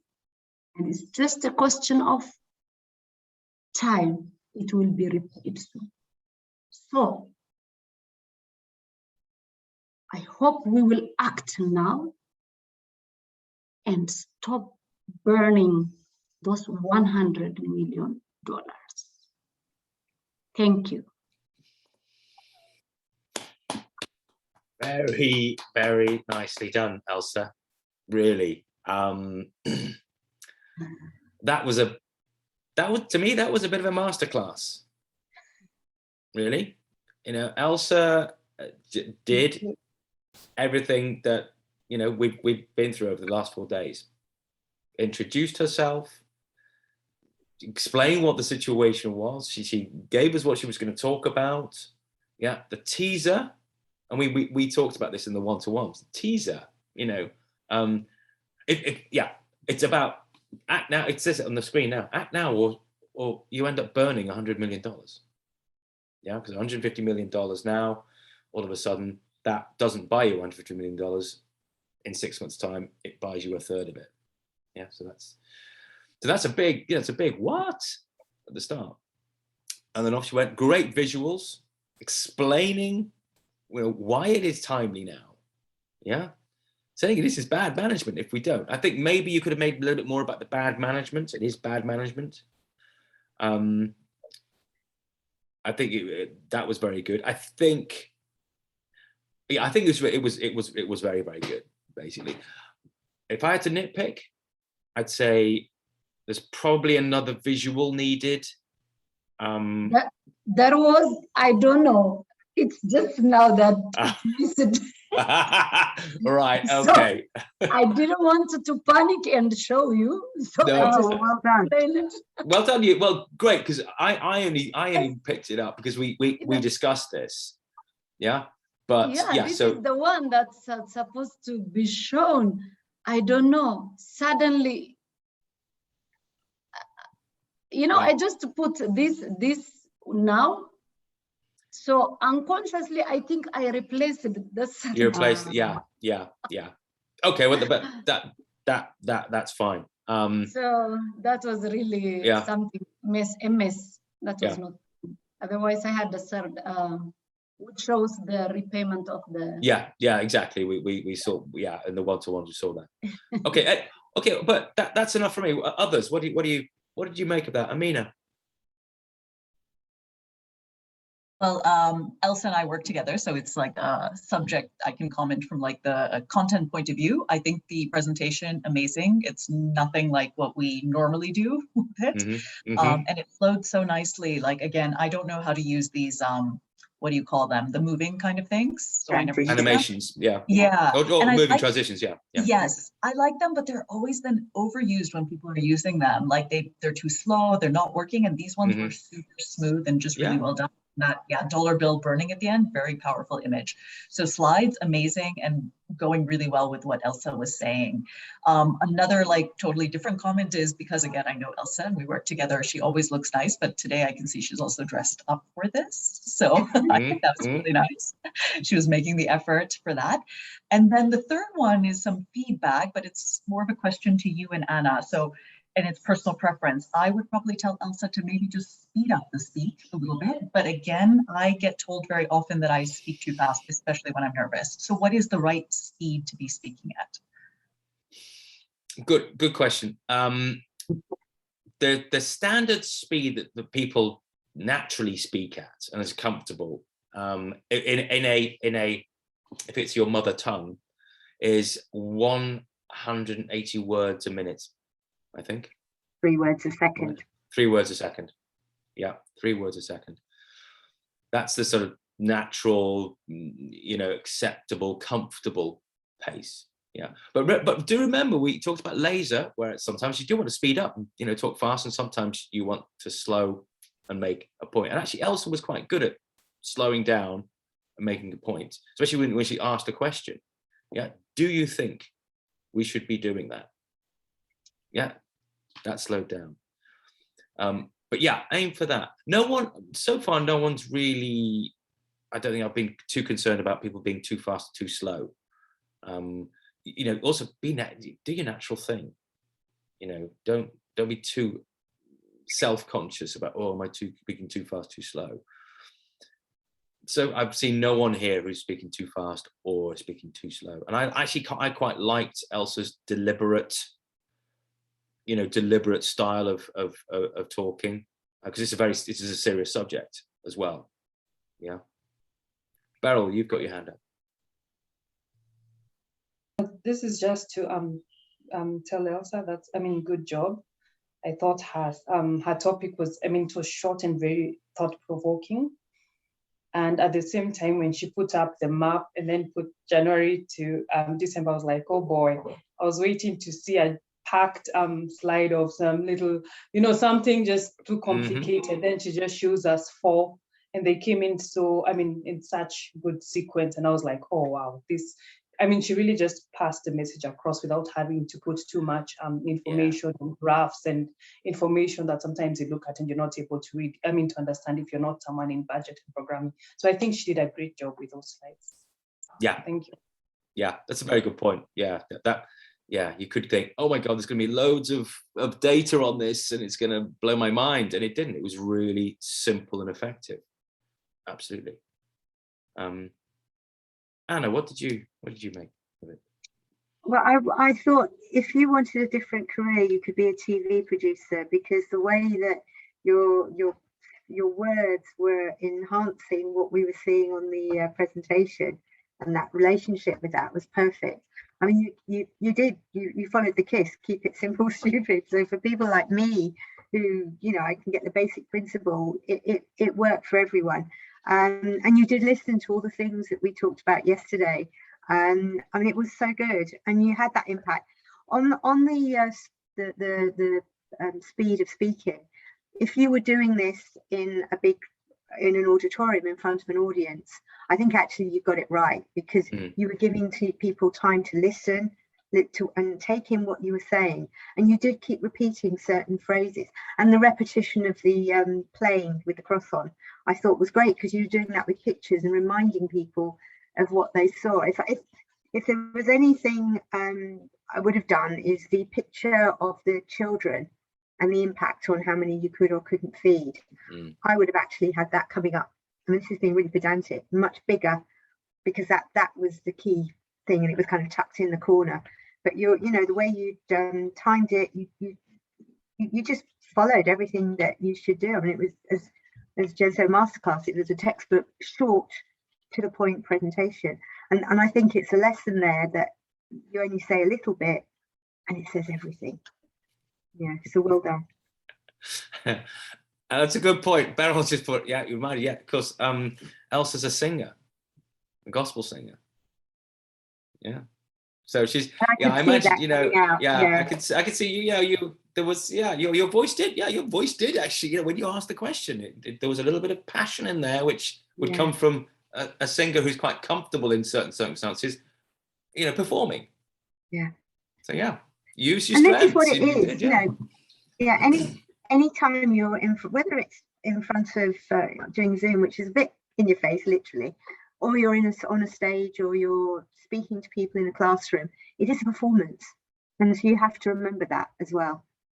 It's not just a conversation; it's a little bit more, because it's a bit more structured than just a general conversation. So presence.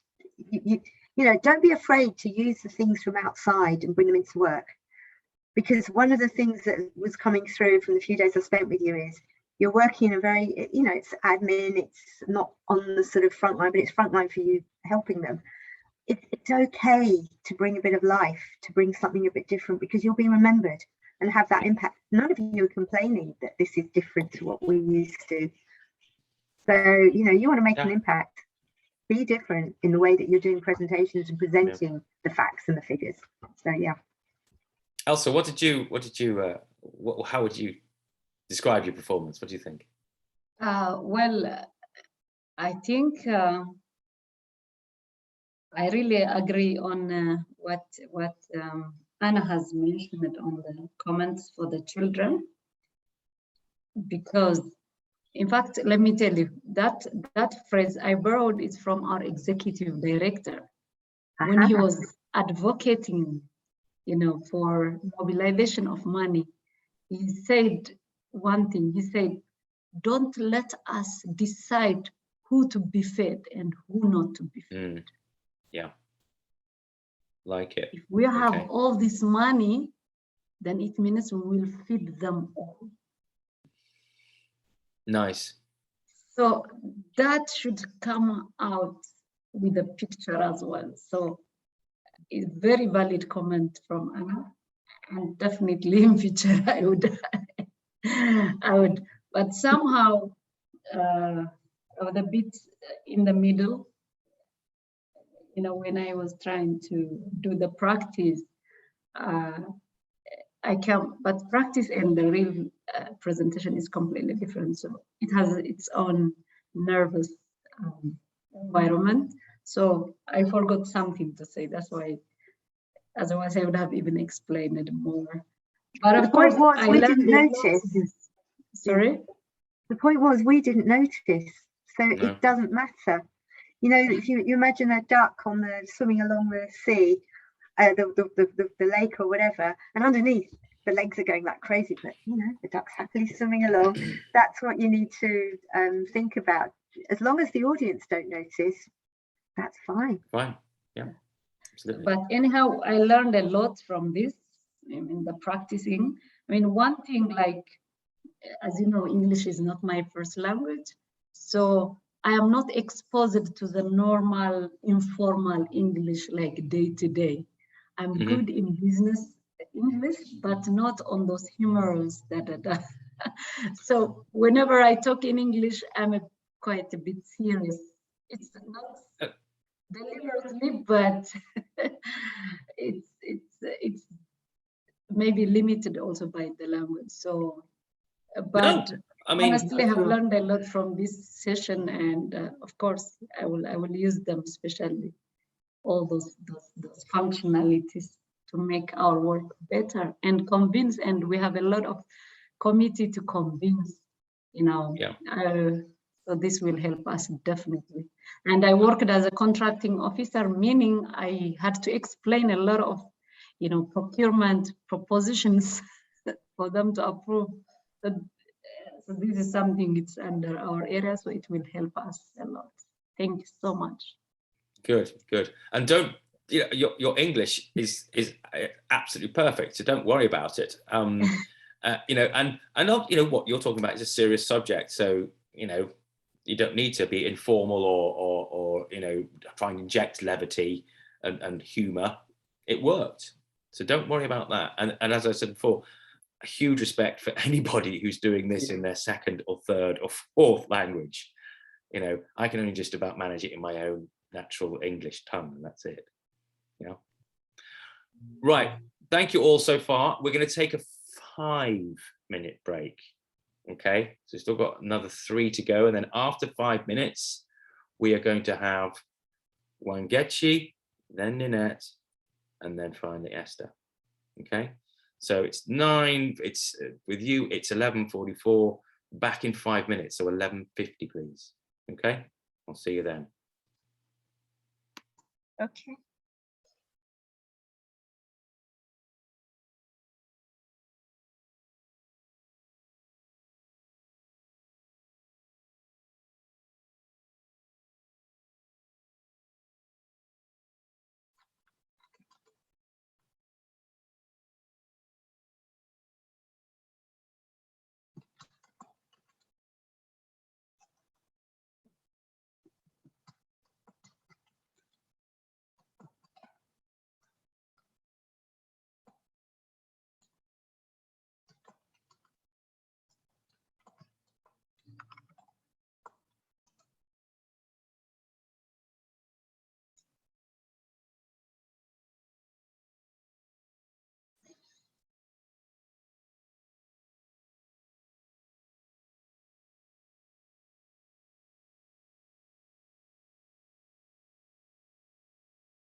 Hello, hi, it's Elsa.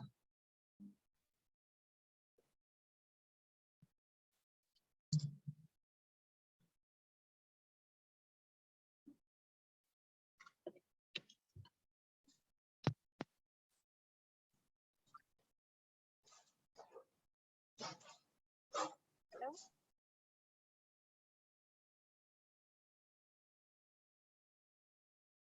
Hello, Elsa?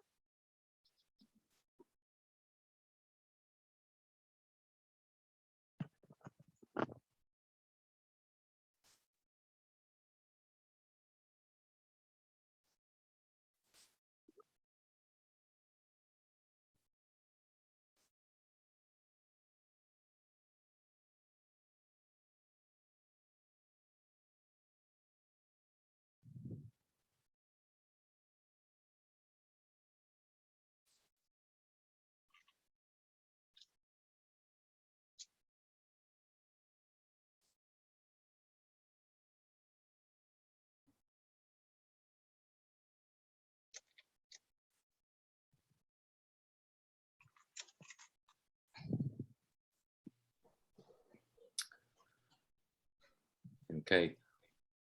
Wangechi, are you there? Yes, I am. I need to show my screen. Yeah, I've given you co-host rights, so you can share your screen now if you wish. Okay. Okay. Right. So hopefully everybody else is there. And the background to this, Wangechi, if I'm right, is that basically you want your audience is to just staff. And what you want is staff to fill in, to actually take responsibility and do their own travel authorization. Yeah, Correct. that's what you want. Okay, so Wangechi, you've got maximum 8 minutes to persuade me to do my TA. It's quite a task. Okay, so everyone is in. Everyone is here. Hopefully Beryl, Fred, Esther, Ninette, are you here? Yeah, they're coming up now.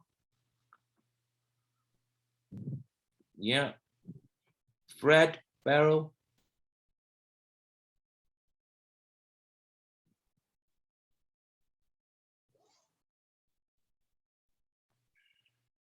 Are you seeing full screen? You're seeing my full screen? No, if you click on that button now, click on slideshow now. There you go. There? Now we're seeing it put down. We've got it now. Yeah. Okay. But Beryl and Fred, are you there?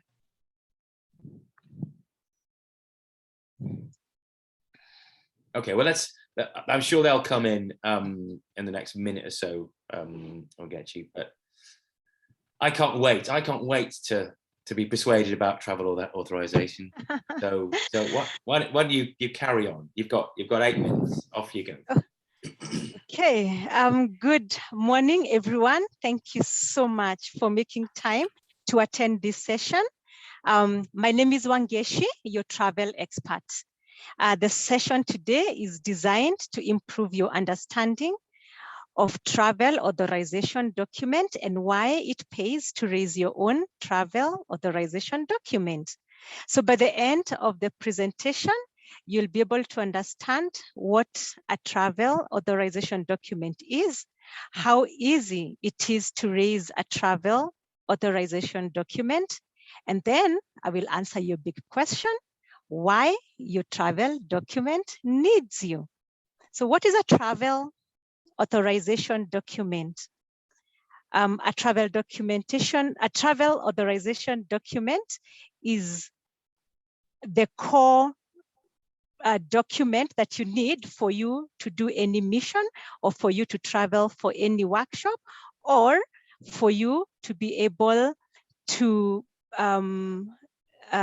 move from one country to another to give your support. So how do you raise your travel authorization document? To raise one, it is very easy. You get into the travel authorization, you log into the WeLearn platform on that website. You feed in your travel details. And then you click on the submit button to submit the details that you've logged in for internal approvals. And then an email receipt will be sent to you in your email inbox, which you forward to finance unit on that email address, rbn.finance@wfp.org. So how easy is that? So that said, it is one of the core documents that you need, and it is a corporate rule that you need to raise, and it is also your traveler. It is also a traveler's responsibility to raise one, and then the WLAN platform is very easy. Your TA needs you as a traveler, and what is the reason behind that? Because your TA is what you require to purchase your ticket. That's number one. Then number two, the travel authorization document is used to calculate and process your DSA. And then number three, your travel authorization document will be used to calculate and purchase your terminals. And then number three, your travel authorization document will get you a travel insurance. So should anything happen when you're on the flight or when you're on the road, you're fully covered. So don't forget that for you to travel or for you to go on mission or workshop, your TA needs you. And that brings me to the end of my presentation. Thank you so much for listening in. I'm open to receive any question. Thank you. Well done, Wagechi. Well done. Right. Okay. It's a tough sell, isn't it? You know, I know what staff they just give it to admin, they'll do it. Yeah, you know, it's a tough sell. Yeah. But I think here with this, you started to build a structure which might persuade me to actually take responsibility. Yeah. I think the structure is there, you know, easy. When you talked about easy, okay, make it so it is easy for me. A lot of detail on that slide. You maybe could have made it a little bit more persuasive and a little bit less, you know, go here, go here. Remember we talked about it yesterday. Look, there's only 3 things you've got to do. Yeah, you've got to put in your mission dates, you've got to put in your budget code, and you've got to hit submit. Yeah, that's actually what you've got to do. How easy is that? That's the ABC. Yeah, so if you put that in, I think that would have been a little bit more persuasive. Yeah, but anyway, but easy. Yeah, you go on the easy. The rules. Yeah, it is your responsibility under the rules. You did cover that as well. That's good. We talked about efficiency yesterday. Did people get the sense? I'm now going to ask the crowd here. Did you get the sense that it's much more efficient if you do it? Did that come out in Wangechi's thing? No one's going. Yeah. No, I think that's an area you could, in this case, you could probably bring out more. Yeah. That look, you know, right now, 2 people are involved in your travel authorization. You, because you've got to provide the information, and me, because I've got to input it. That's inefficient. Yeah, and WFP, you know, we should be an efficient organization.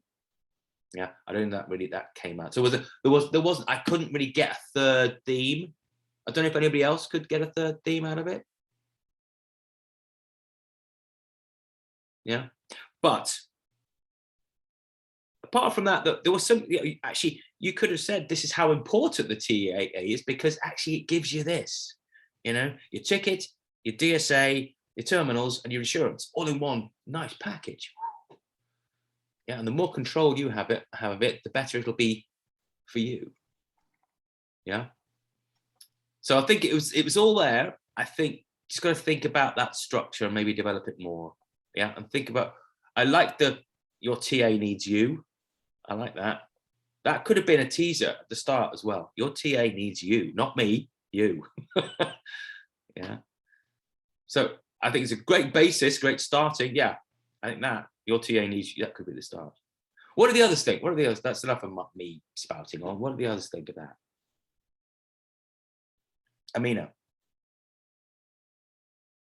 I think, especially in the beginning, the first slide, I think Wangechi has like a very nice voice. I think I remember Wangechi and Elsa were the two that had like the best vocal range as well. So it makes me feel like she has some acting or singing experience. So I definitely like that, especially for a boring subject. I like that. And I did like that, you know, because we get these kind of presentations all the time in WP where, you know, a unit is trying to pass on more work to the staff member and saying, you can do this yourself now. We're not going to do it for you.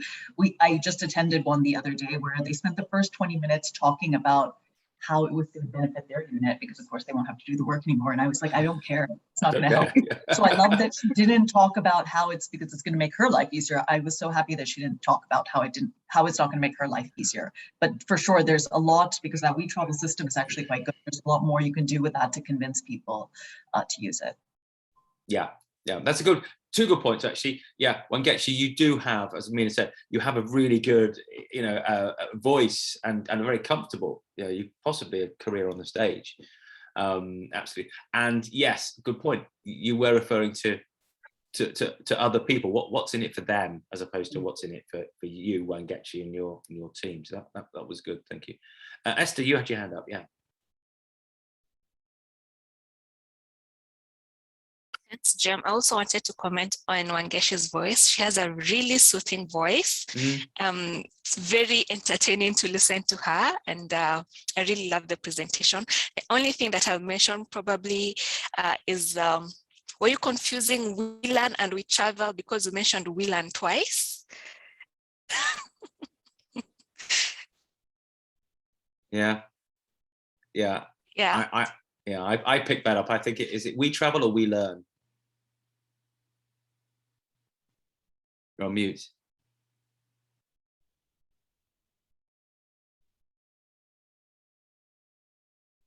I think it's with We Travel, isn't it? Yeah. Okay. So yeah. a technical thing to make sure you get right. So, you know, well, I mean, even I spotted it and questioned it. So, good point. Yeah. Thank you, Esther. Ninette. I like that Wangechi gave herself credibility by calling herself a travel expert. Yeah. So that made us want to pay attention to her. Yeah. Very good point. Very good point. Yeah, and that's a simple thing. You know, I am the travel expert. You know, I don't need to go into my CV or anything, but you know, the staff probably all know me. You know, because they keep giving me the TAs. I'm the travel expert. That was good. Simple, to the point. You know, I know this stuff. Yeah, very, very good. Very good. Anna, what did you make of it? Yeah, when you said I'm the travel expert, I wrote down, where am I going? I want to go somewhere. I trust you with all the information you're going to give me. Yeah, I mean, the only thing I would have suggested was, and we did talk about this yesterday, I mean, obviously I haven't seen the system, I don't know what you're working on, but rather than on your second slide where you actually had the link, I would have just done a screen grab. What does this form look like? You know, and then you could have said, so you fill in that bit, you put the times in, blah, blah, blah, and I went, okay, it's not that difficult then. So I can actually see that. So you've got the advantage of having slides. Just show me exactly what you're talking about. But you know, your style did carry it because you are very, very lively. And as we've mentioned, you stress the takeaway. And for all of you, when you're persuading someone to do something, they have to understand what's in it for them. They're not going to do it out of the goodness of their hearts for you 9 times out of 10. They need to know why it's good for them. And if at the end of the day they're going to lose their job because they're not doing it, tell them, you know, this is part of what you have to do. You know, so you know, well done. Just the only thing I would say, because you don't do it all the time, watch the upspeak, because then it becomes monotonous, and that actually detracts from what you're saying a little bit, because it sounds like you're not that sure. So it's great that you've got that energy, but just bring a little bit more change in the way that you're speaking. So when you want to make a point, you come down. if you're asking the question. See, you know, you can do this, as though to say, I'm asking you to do it, you know. So just practice that. But yeah, very good. Well done. Thank you. Very good. Thank you. Wangechi, what did you think? What did you think? Wow, I thought I was very confident. By the time I came back from my break, I thought, yeah, I got it all together until cameras and eyes were on me. And of course, it gave me some fear, deep fear, being on a hot seat. And but I appreciate the feedback, both positive and negative. Now I know what I need to improve on, and I know what I need to maximize on. So thank you so much. Thank you, Wangechi. It's a good start. It's a good basis just to build on now. Really good. Thank you. Okay, who is the next victim? Sorry, the next presenter. And it is Ninette. So let me just go there, and I am going to make you the co-host. Ninette, hang on a minute. Okay. And make co-host. Okay, and hang on, I still haven't made you co-host. There you go. You are on the co-host, and Ninette. Yes. Remind me of what you were talking about. I know what the themes are, but I can't remember the actual context again. I've lost it. What's the context of yours? I'm speaking to fund managers. That's it. Yeah, talking to fund managers about, you know, basically we have to actually really what fund manager, and specific topic is Utilize your money. That's it. Before it goes out. Yeah. Use funds now, otherwise they expire. That's it. Yes. Exactly. Yes. So yeah, fund managers. Yeah. Use the money now. Use it or lose it. I think Anna actually mentioned that, didn't she? Use it or lose it. So there you go. Fund managers, use it or lose it. So let's hear. You've got 8 minutes, Ninette, to persuade fund managers to really go away and start spending some money. All right. Can you see my screen? You can, yeah. So if you want to Can click you hear on me well? Yeah. Okay.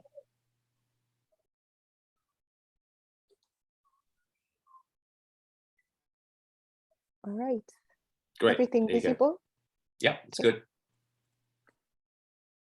All right. So good afternoon, fund managers. My name is Ninette Gatimu from the Regional Bureau of Nairobi, Budget and Programming Unit, and I have been in charge of regional portfolio budgets for the last 3 years. Thank you very much for taking time out to attend this meeting.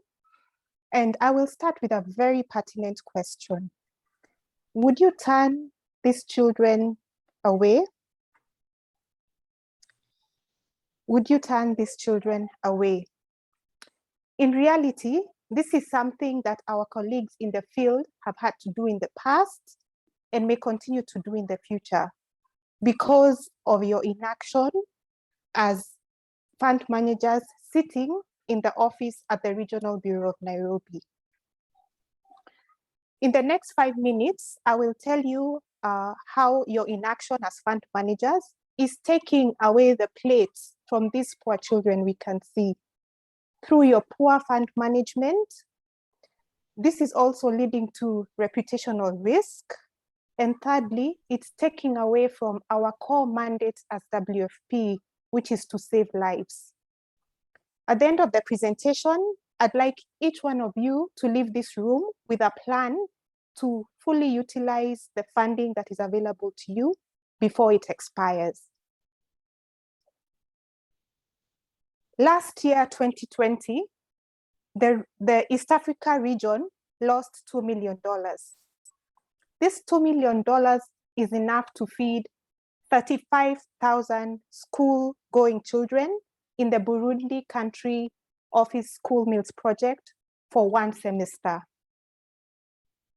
Imagine that, 35,000 children for 1 semester. We have been given, or we have the funds available to serve our beneficiaries. The fundraising team, our colleagues, go out there, work hard, and bring this funding back to us. But we are being inefficient, and that is unacceptable. In the next 84 days, 4.2 million is going to expire. If you think about this 4.2 million, this is enough to cover double of 35,000 school-going children, which is 70,000 beneficiaries. We need to use it or we will lose it. Use the funds or the funds will go down the drain. WFP has a very strong and stellar reputation in the eyes of the donor. Year in, year out, they've been providing us with the funding we need to implement our activities. If we are inefficient, this may bring about reputational risk. If I ask each one of you to just do a simple search of WFP, the information that will come up is that we have very huge funding gaps. So what message does it send out to the donors if we have huge funding gaps, but we are wasting the money that they are providing to us? It's also unfair to the people who have contributed their hard-earned tax money to us for this noble cause. So we need to use the funds or we will lose our good reputation. So use it or lose it. WFP's core value is ending hunger.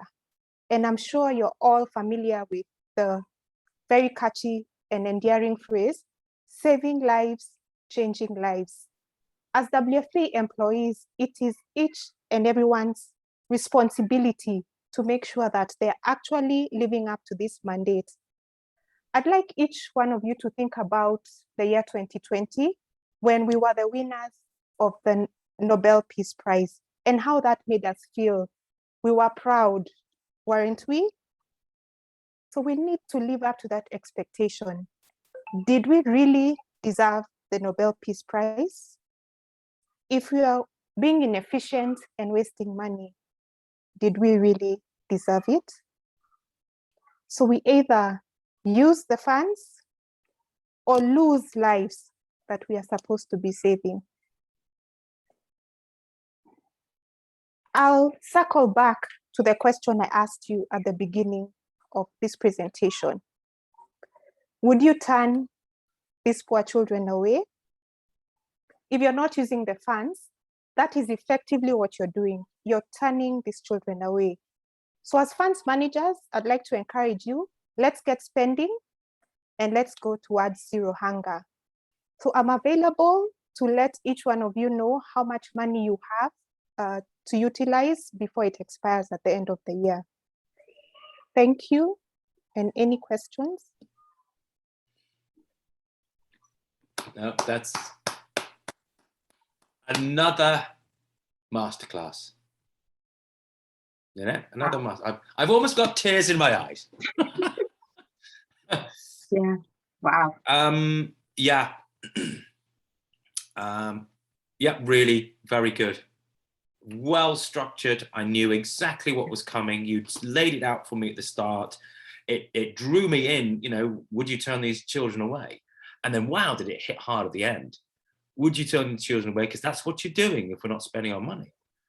The use it or lose it, you kept reiterating it.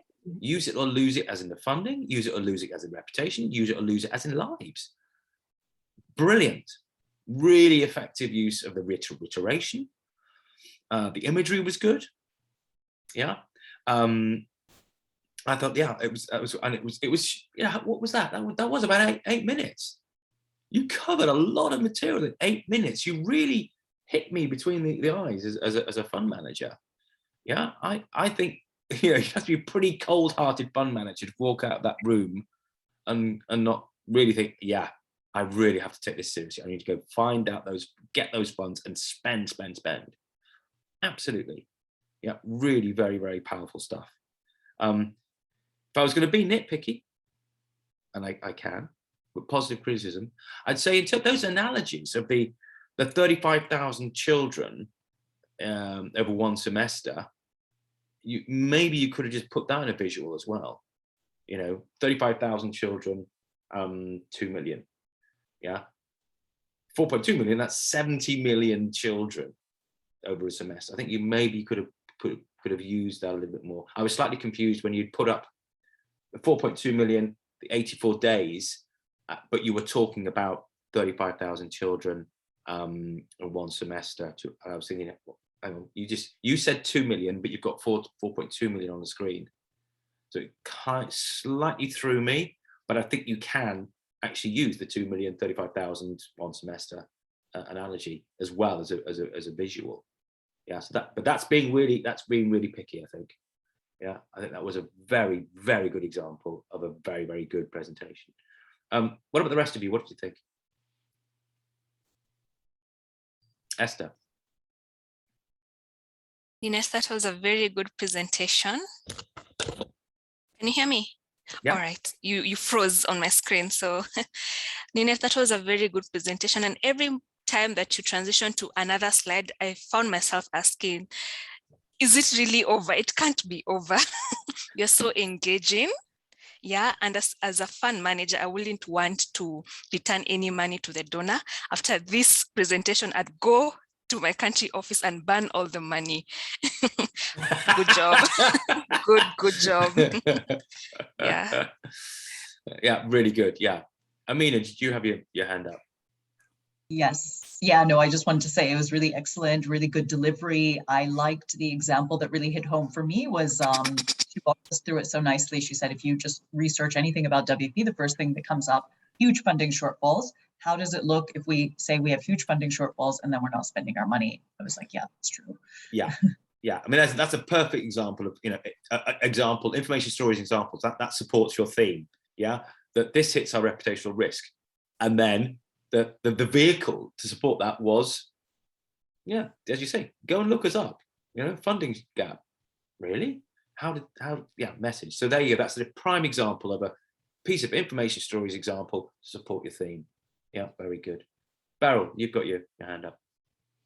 Yeah, I thought it was well done, but I have a question in regards to Ninette's presentation. She was very direct and very honest, and let me say a bit brutal. So that's something I would have wanted to know. She told them because of your inefficiencies and all that. So what because even for my presentation, I kind of battled with that, because is it something that can come off as now, can it make someone like I don't want to listen to this because I have been told I'm inefficient? I mean, I don't know. I thought it was very hard hitting. At the same time, she passed her message. She wasn't tough. I mean, she passed it in a very nice manner, but I'm just wondering how the balance between still having your audience still engaged and others now shutting off because they feel that they've been criticized. So I don't know if Jem or Anna can basically, don't mess with Ninette, okay? Don't mess with Ninette because she'll tell you straight. It is a good point. And Beryl, you have the same sort of thing as well. How strong do you go? Knowing your audience. How hard can you press the button before they go, whoa, and then turn defensive. Yeah. So yes, I suppose you were right. It was a tough gig, a tough message. It was slightly accusatory. But you got to know you got to know your audience. If you if you knew your audience quite well, and you knew all the grant managers and fund managers, and you think, yeah, actually I can get away with pushing them hard, then great. If not, you may have to just pull back a bit. But that ultimately goes back to your audience. How will they respond to this? Yeah. But I think, a bunch of grown-up fund managers who you probably know, you probably could push them that hard. In other cases, you'd have to pull back. Yeah. Yeah, it was really hard. I mean, I had, forget Texas, don't mess with Ninette. But what you did do at the end was, look, come and see me. I'll tell you how much. If you've got any questions. So, you had to be hard hitting because you haven't got very much time. You've got to use up the money. They know the score. You're just emphasizing it. But by softening at the end, saying, look, just come and I'll help you with this. You did that. So I thought you did get that balance in. It was hard hitting. But again, as Jem said, it's knowing your audience. For you, Beryl, you were dealing with your boss. Net, presumably they're working to you or working, you know, so it's slightly easier to lay down the law a bit. But you didn't just do it gratuitously. You explained the impact really clearly. Yeah. And you know, so anyone that was thinking, oh, I'm not going to listen to this, you any of those messages would have hit home, if not, you know, if not all three. So, you know, I thought it was really, really well put together, and you didn't just blast them with it. You just say, look, imagine, you know, what would you do? Would, you know, you're not just, you know, just being a blank wall about it. You're saying, look, get involved, guys. This is our job. You know, so you know, if you want to shame them into doing something, you did that, and you know, why not? Because occasionally you have to. That's what leadership is about. That's what management is about. You collaborate as much as possible, but in an emergency, somebody has to make a decision. So you know, so it's very it was very well done. Nanette, what did you think? Well, first, let me say that this is a perennial problem that those in my unit can attest to. So every year we have to encourage people to use the money before it expires. So it's something that we have to do all the time, and sometimes it can get really frustrating. So I think getting a way to send the message across. So yeah, did you think you did? Well. Yeah, did you think you got the message across? I hope I did. I hope all you fund managers are coming to see me. I think I did. Yeah. I think you did. I think you did. Yeah. Yeah. So in reality, we have 84 days for them to spend that 4.2 million. So okay. Yeah. Yeah. You got the message across. Elsa, you got a comment. Oh, Elsa's frozen now.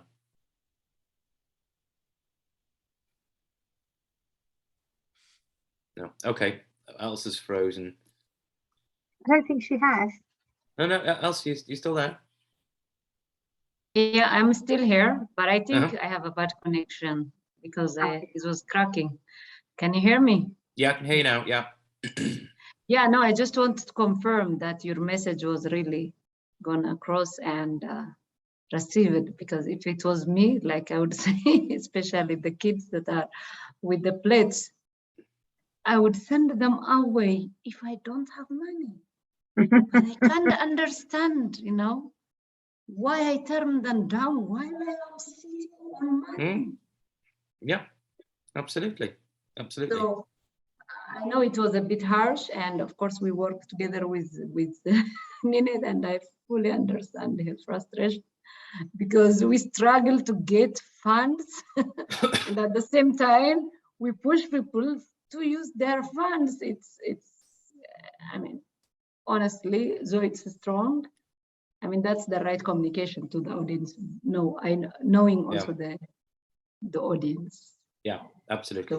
So, but maybe it could be even a bit, maybe possible to think of softening the message, like the way. Would it worry these children while sitting with money?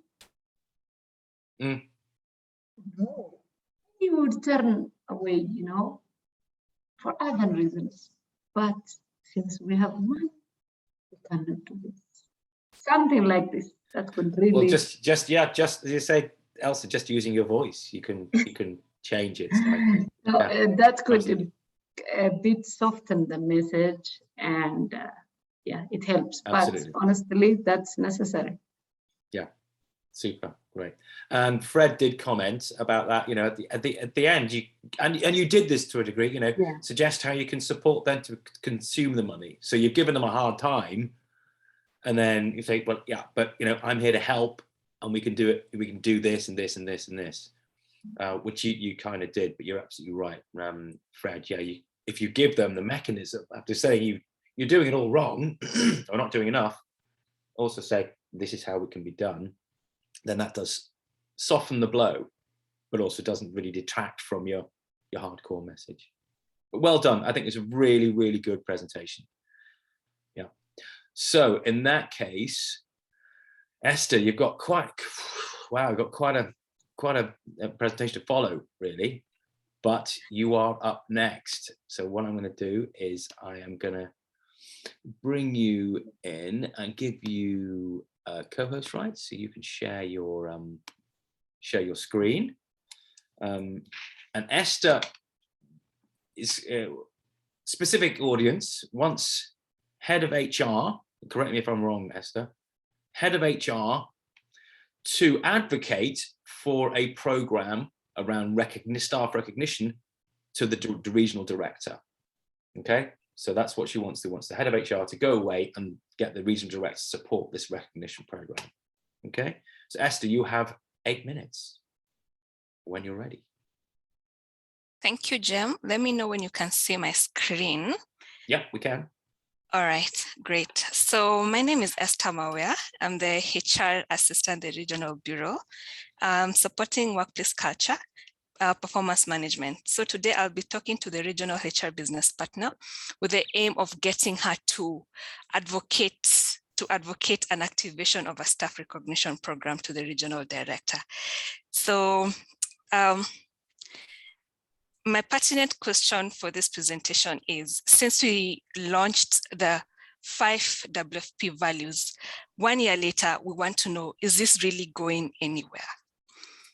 The first thing that I'll be talking about is the staff recognition, And during a recent staff survey, we noted that at least 20% of the staff in the regional bureau HR team have not received recognition in the last 6 months. So this is quite a very big number, given that we work with our line managers and we ought to be recognized for the good work that we're doing. So having 20% of the regional team not have gotten any feedback from their line managers in the last 6 months is quite disheartening. The other objective of this staff recognition program will be to enable peer-to-peer recognition, in that people in the same unit can recognize each other and how we are embedding our values into our everyday life. Secondly, the program aims to drive a feedback culture. Also, during a recent survey, we found out there's only been 12 incidences of feedback sent and feedback received within the regional bureau in the last 10 months. That comes off as really low, given that all the WFP regional bureau staff have access to the feedback tool. And it goes to say that we are not really encouraged to give each other feedback. And as you can see from my photo, everyone is doing their work, and there seems not to be any communication among the colleagues seated in the workroom. So we need to drive a culture where we're able to give feedback to our colleagues and also receive feedback from them. The other thing that the recognition program will be doing, it will be granting us an opportunity to embrace the WFP values. These values were launched a year ago, and in the spirit of having to speak about them every single day and embed them in our everyday life, it will give us this opportunity to continue the conversation. As much as the values are still young, we still have the opportunity to embrace and live up to these values every single day. Now, my recap for today is on what I've spoken about, and I want to mention that a recognition program and feedback culture is vitally important. So we know we can do better using this, the 5 values, and embedding them into our everyday life. So the new recognition program will enable us to engage our staff psychologically through peer-to-peer recognition. And then I'll circle back to my question again. Is this really going anywhere? Thank you. Well done, Esther. Well done. Thank you. Great. Okay. Right. Yeah, there you go. So hopefully head of HR is now going, Yeah, okay. So we need to take this program forward. I think we discussed this yesterday, you'd made the assumption that the head of HR would probably know about the 5 values and the program that you were posing. Yes, that's why I so didn't go through exactly. them to eat up on my time, right? Yeah. No, absolutely. So that's, I just wanted to put that, that in, because if you didn't know the context, I suppose someone would go, well, I don't know what the 5 values are. Why didn't you cover those? But the context was you're speaking to head of HR who does know it. I thought that was very good. I thought the visuals were great. It was structure. There was structure in there. I knew I knew how, looking back and go, yeah, that's these 3 big chunks. Yeah, it was, the recognition, feedback culture, and the opportunity. Yeah. So it gave me in my head, someone I can go, that's it. That's the package. That's what Esther has given me to work on, and then go forward, make a decision on, hopefully be persuaded to do so. So I thought that was good. So I thought your use of imagery was good. Yeah, simple, straightforward imagery, not lots of text, not lots of data, but actually just stuff you need to know. So I thought that was good. I think if I had to, once again, being picky, and I think this happened because you're in an exercise environment, that you were, I got the sense that a little bit you were going, I would say this in this presentation. Yeah. Whereas of course, actually you're giving the presentation, okay, for practice. So I think if you took that away, then it would be much more effective. So it's slightly through it in that I think you got the sense this was an exercise and you weren't really delivering it. But I think that's because it's an exercise. I'd say the recap. You didn't need to say this is a recap. Yeah. All right. Just go for it. Yeah. And I think also at the start, it would have been good, once again, as you had a good teaser, is this going anywhere? The start, I think we need to really consider recognition, feedback culture, and opportunity. Yeah. Then into your three themes, which are very nicely broken up. And at the end, just say, there we go. I've discussed the importance of staff recognition driven culture and the opportunity. Yeah.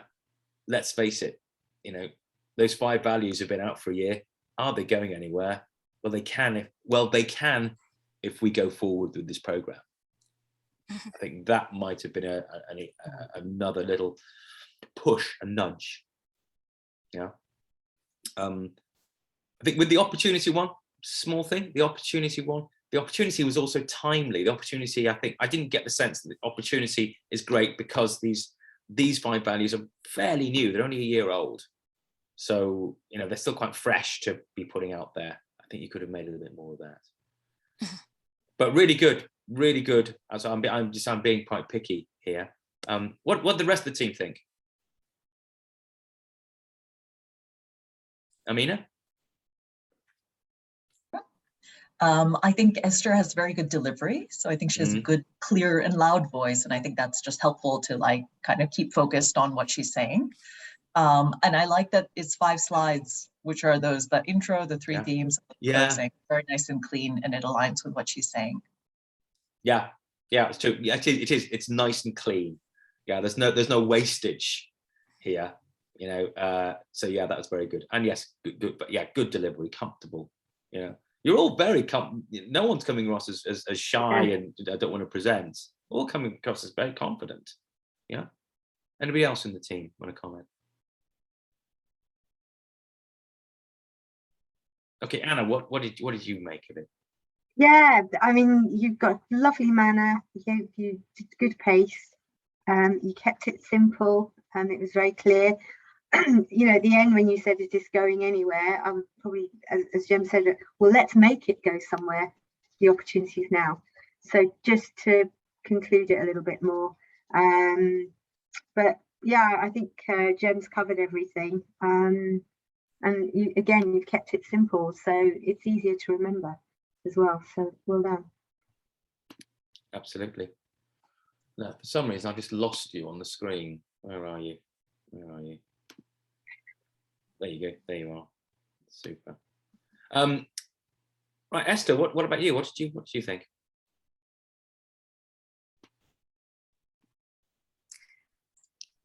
My goodness, I need to unmute myself. Oh, am I muted? I'm not muted. No, Sorry. there you go. No, you're fine. Sorry. The nerves. They're at play. I've seen that Ninette raised her hand up. Probably can take one criticism. Oh, sorry. Yeah. Sorry. Yeah. Right. It's very positive. I really like the way your slides were simple, not too much clutter on them. So that didn't distract us from, reading too much text on it. So we concentrated more on what you were saying. So I really liked your clean slides. Yeah, absolutely. Yeah. And Elsa, you've got a comment. Yeah, I think you're muted, I think.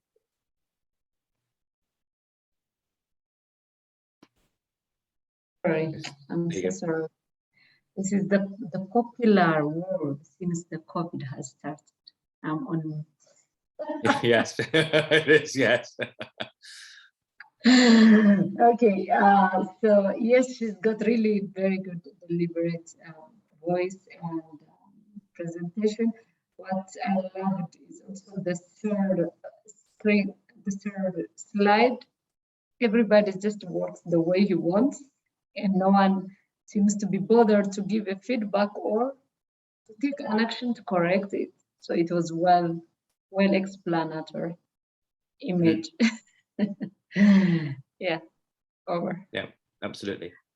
I thought it was actually one thing I did want to say was the way you made the 20% really stand out. I love that, and you had it animated as well. That was great, and you know that's what you want to be seeing. I don't know if you can run that actual slide again, because if you do it from this slide, resume the slideshow from this slide to be able to see that again. Oops. But it was great to emphasize points. It's a technique you can all look at perhaps using at times, not all the time, when appropriate. No. Right, so if you just run that slide again, I think.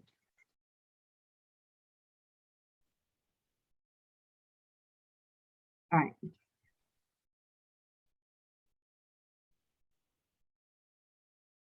And that at least came up. I thought that was great. Yeah, and a good use of numbers. Sorry, Esther, go. Yeah. Tell us what you think. I wanted to make it very clear that this is not a really good number. So I wanted at least to pop at the right time after we viewed the 20%, so that it makes sense. Yeah. No, and that worked. It did work. Yeah. And Esther, what about the whole thing? How did you feel about the whole thing? All right. At the beginning, nerves as well, but I've been told that is natural. Yeah. For the first slide, I thought I was a little bit shaky, but then my foot found grounding on the second slide, and that is when I had clear thought process. I didn't even have to refer to my notes. That is something good. I thought that I already knew the content, just the delivery part was also, I think it's something that I worked through well, given that I'm a very nervous person, especially with public speaking. So I really appreciate that I didn't even have to go to my script to confirm what I needed to say. I had a clear thought process and what needed to come next after I'd finished the other sentence. Yeah, thank you.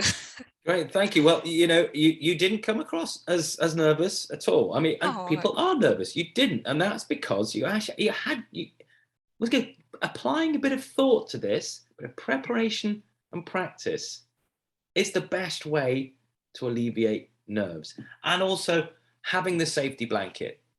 Yeah, yes. Having your notes just in case. That's, people often ask me, about, how do I deal with nerves? There's no shortcut to dealing with nerves. It's preparation, practice, and your safety blanket. That's all you need. So you use them, and no sign of nerves at all. I'm glad. Thank you. So well done. Thank you. And well done, all of you. Yeah, really, really good stuff from all of you. Yeah, you all deserve a pat on the back. Absolutely. Okay. I hope you found that useful, the whole thing. What we're going to do now, before we finish, is we're going to have a little think about non-verbal stuff, and actually we're going to look at some of those physiological things that can happen to you, and also a little bit at stagecraft as well. So I am going to share my screen now. And where are we? Yes, and physiological stuff. That's what we're going to do now. And then we're going to do a bit of stagecraft. So it's actually quite useful talking about nerves right at the end of this session, because nerves do have an impact, and the way we feel will have an impact. Yeah, and there are some things to think about, I think.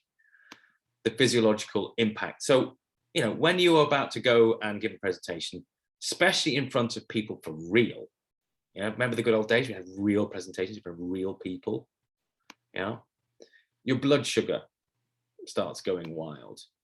You sometimes start feeling a little bit hot and start perspiring, adrenaline goes up, and as I said, you do feel hot. Yeah. So have you all experienced that before when you've had to give a presentation in front of people? Yeah. So that's going to happen unless you are supremely confident and probably slightly mad. It's always going to happen, and it's a good thing. Yeah. Don't be shy of this. It's, you know, nerves will keep you, you know, performing to a higher level. Yeah, being too relaxed is not good. So a degree of nerves is good. I'd say anybody who goes into a presentation or an interview or any sort of, you know, public speaking or whatever, they haven't got some nerves, then that's when I'd worry. To be perfectly honest, that's when I'd worry. Yeah, you must have a little bit of nerves, and they can help. But just if they're going a little bit too much, just a couple of things to think about before you go on to this forum. Yeah.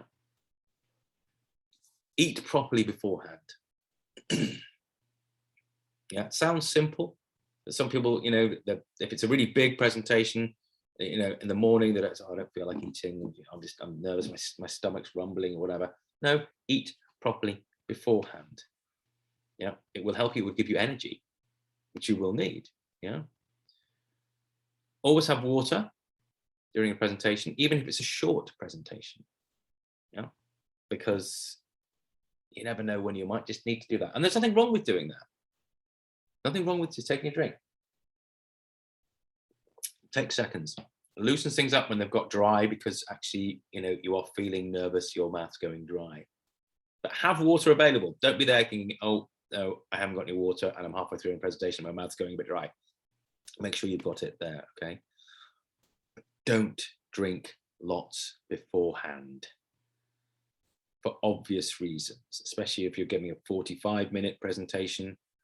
Yeah, you don't want to be thinking, oh, 10 minutes in, I could really do with going to the bathroom. Yeah, because you're meant to be focusing on what you're doing. Yeah, so don't get distracted by, I wish I'd gone to the bathroom. Okay. And this, I quite like this. If you have given presentations and you have felt hot because you're nervous, not everybody reacts like this. If you have felt nervous and therefore hot, the temperature's gone up, then wear clothes slightly lighter than the room temperature would normally predict. Okay, the simple thing: if you're going to get hot, if you're wearing hot clothes or an extra layer, yeah, because the air conditioning's on. Just think, actually, I'm going to get hot anyway. I will take that off. So it's just something to consider. Okay, some of you say, well, think actually that doesn't really matter to me, but I know some people have actually benefited from that. Okay, and breathe deeply.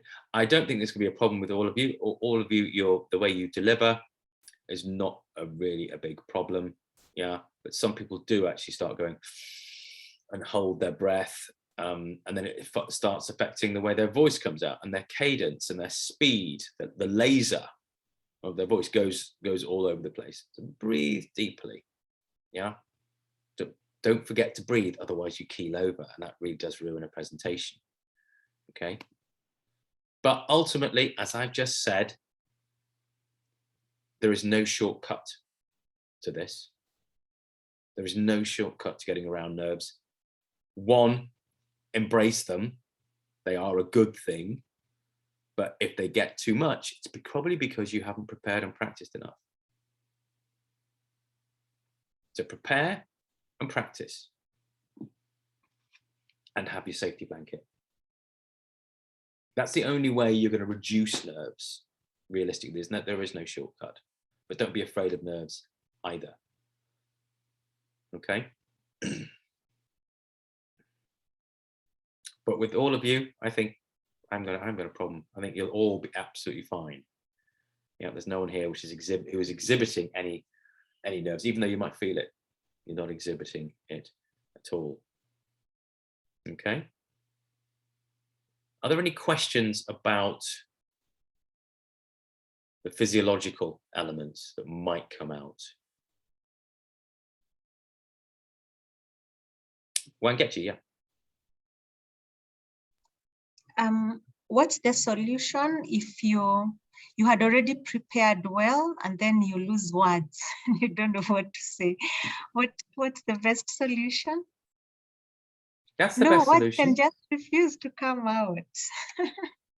Well, you've got the word. If you forget the words, that's when you reach for your notes and go, there we go. The words are there. I'm back. Yeah, not the words verbatim. They're not written. It's not a script, but you have, that's my next point. Off I go. Yeah. So always have your safety blanket. Yeah. So you should never ever be lost for words, because they're always somewhere else written down on a piece of paper. Yeah, ready to rescue you when you've just gone, totally forgotten where I'm going with this. Yeah. Amina. Yeah, do you have any tips for, I remember you mentioned about how some people pace nervously, things like that, or fidgety.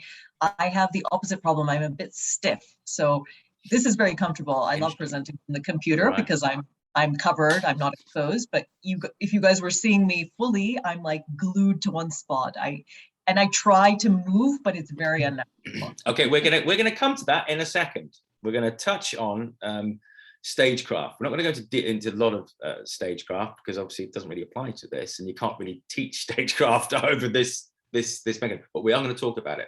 Yeah, the way you can actually move around the stage and make it to a maximum effect. So we will talk about that, Amina. Elsa, yeah. Okay, mine is, when I read especially this part from the book before the presentation, there was something that was striking me, which says your audience doesn't need your failure. So your audience doesn't need? Your failure. I mean, your audience wants you to do well. Yeah. Yeah. So the fact that fact is so encouraging.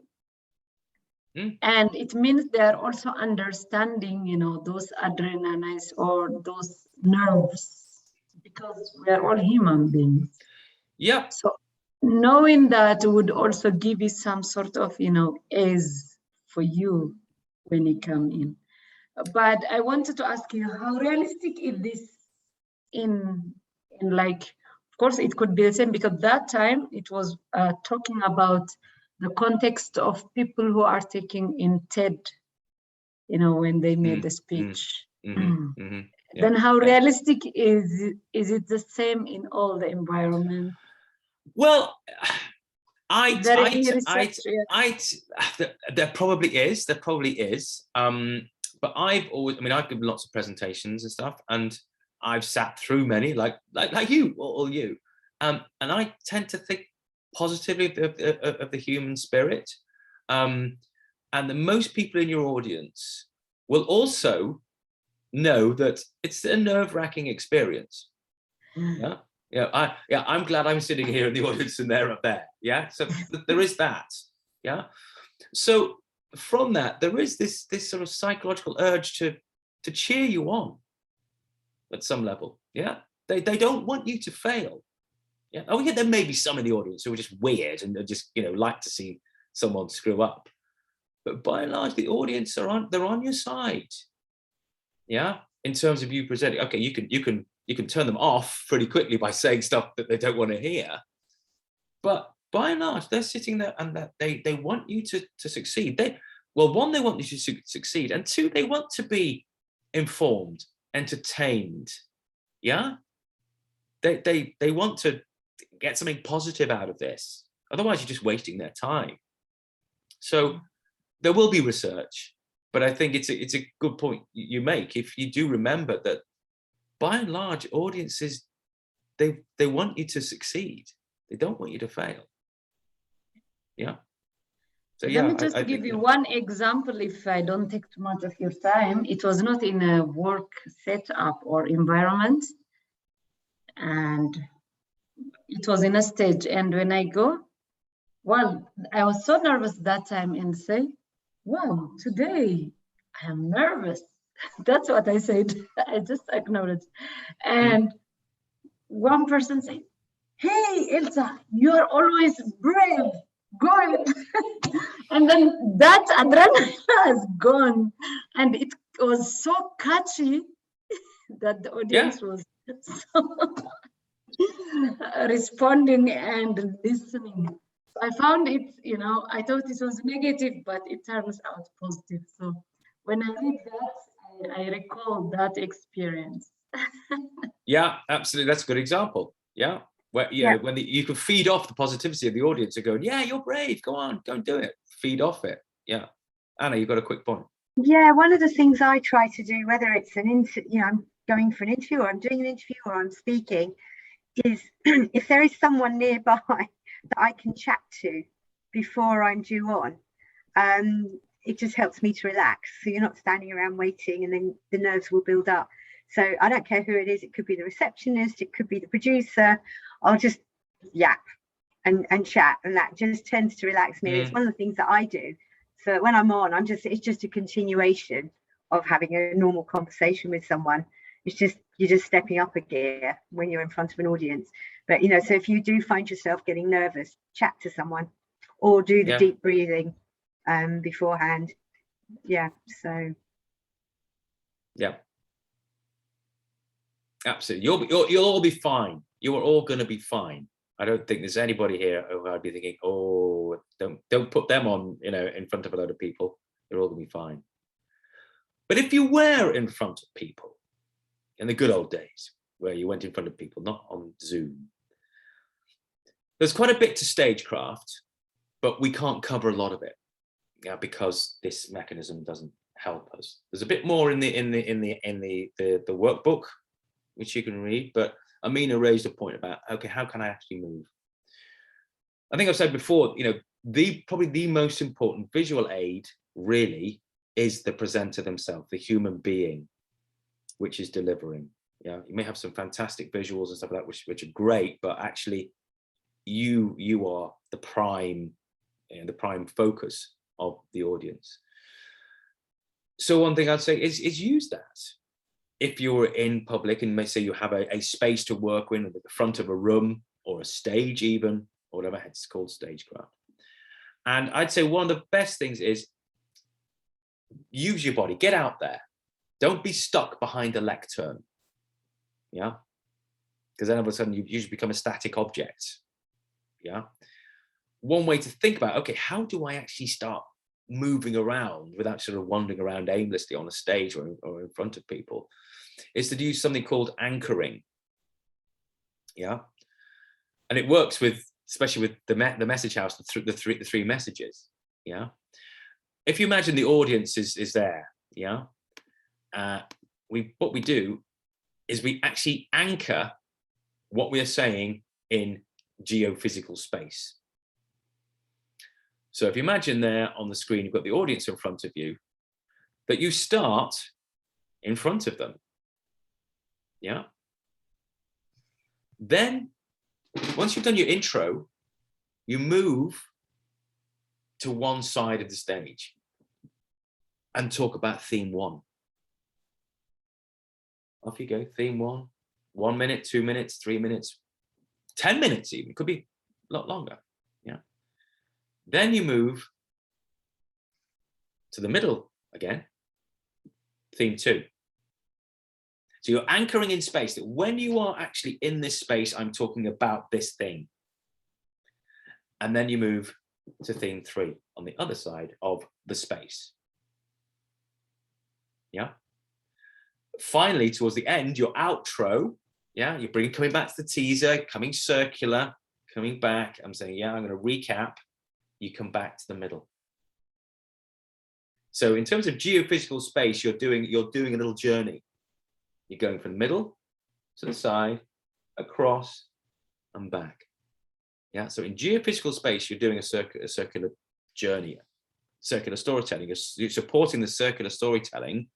Yeah. Teaser, intro, come back to it by doing this. Yeah. Obviously, you need space to do this. Yeah. If you haven't got space, then all I'd say is try and avoid locking yourself behind a lectern. Let people see you.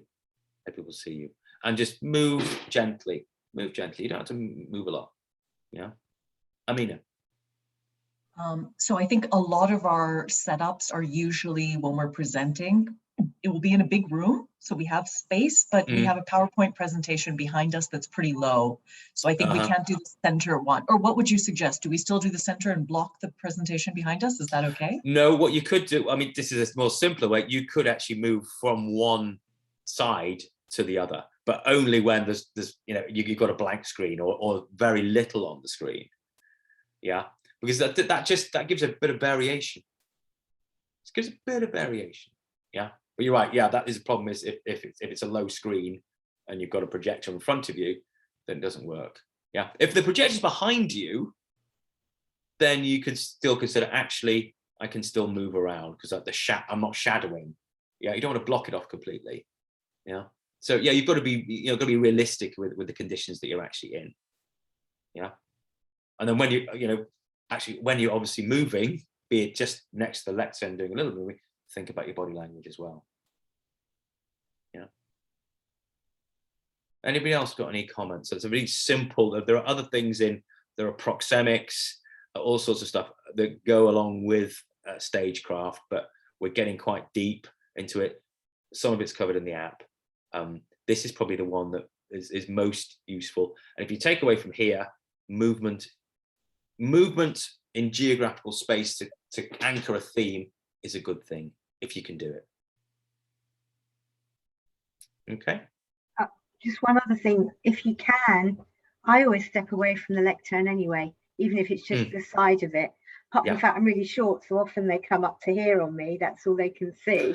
But if you move, and I actually say, can anyone see me? So again, it just relaxes everyone because they're laughing with me. I hope they're not laughing at me. But if you just move to the side of the lectern, you can at least use your body more, and you can, even if you feel you can't move in front of the slide, you can move on the spot a lot easier than if you've got something in front of you. So that might be an alternative that you can use. Absolutely. Okay. And do remember, have a remote clicker.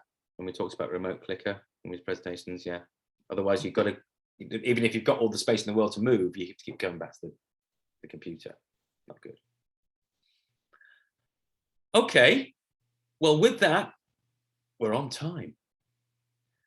Are there any questions or comments at this point before we round this all off? Ninette, you've got a question or a point. Yeah, I wanted to know, is it possible to use the message house in an interview setting to prepare yourself for an interview? Can you use the message house? Yes. Maybe some more details on how we can do that. Same principles. I mean, if you come back and do media training with us, we do the same thing. Yeah, because what you do there, instead of saying, right, I'm going to go through theme 1, theme 2, theme 3, Message House says, I've got these 3 themes and I can use them depending on what the question is. Yeah. So whatever question I'm posed in an interview, I know I have this bank of information, stories, examples, all which support a theme I want to get across to the interviewer. Yeah. So it's a subtle different use, but the structure of Message House, it can work in interview. It does work. It can work on big campaigns. Yeah, that's why I like it. It's such a flexible, simple, flexible thing, from big campaign to an interview to a presentation. Just a very easy way of thinking with it. Yeah. And how about a job interview? Job interview, yeah, I think you can. Let's face it, in a job interview, you are persuading the person across the table, yeah, to buy your product, buy you. So thinking of what are my three big things, my big 3 selling points, yeah, and then packing them in. Okay, so how do I prove that I'm really good at that? How do I prove I'm really good at that? And you've got 3, yeah. I think it can work even in a job interview. Yeah, I mean, if you think about the questions they're going to ask you, why do you want this job? Because I want to work for you, but actually you can bring out your key messages. And so it's just using it in a slightly different way. So rather than you setting what the theme is, you just bring it in. So even if they ask, one of the questions is anything you want to ask us, if they haven't covered what you want to cover in their questioning of you, you can say, well, I would like to say that I've done X, Y, and Z and blah, blah, blah. And I think that would be really valuable in this role. So it's just using I think it was, what was it? About the nail. I wrote it down the other day. You said, Jem, I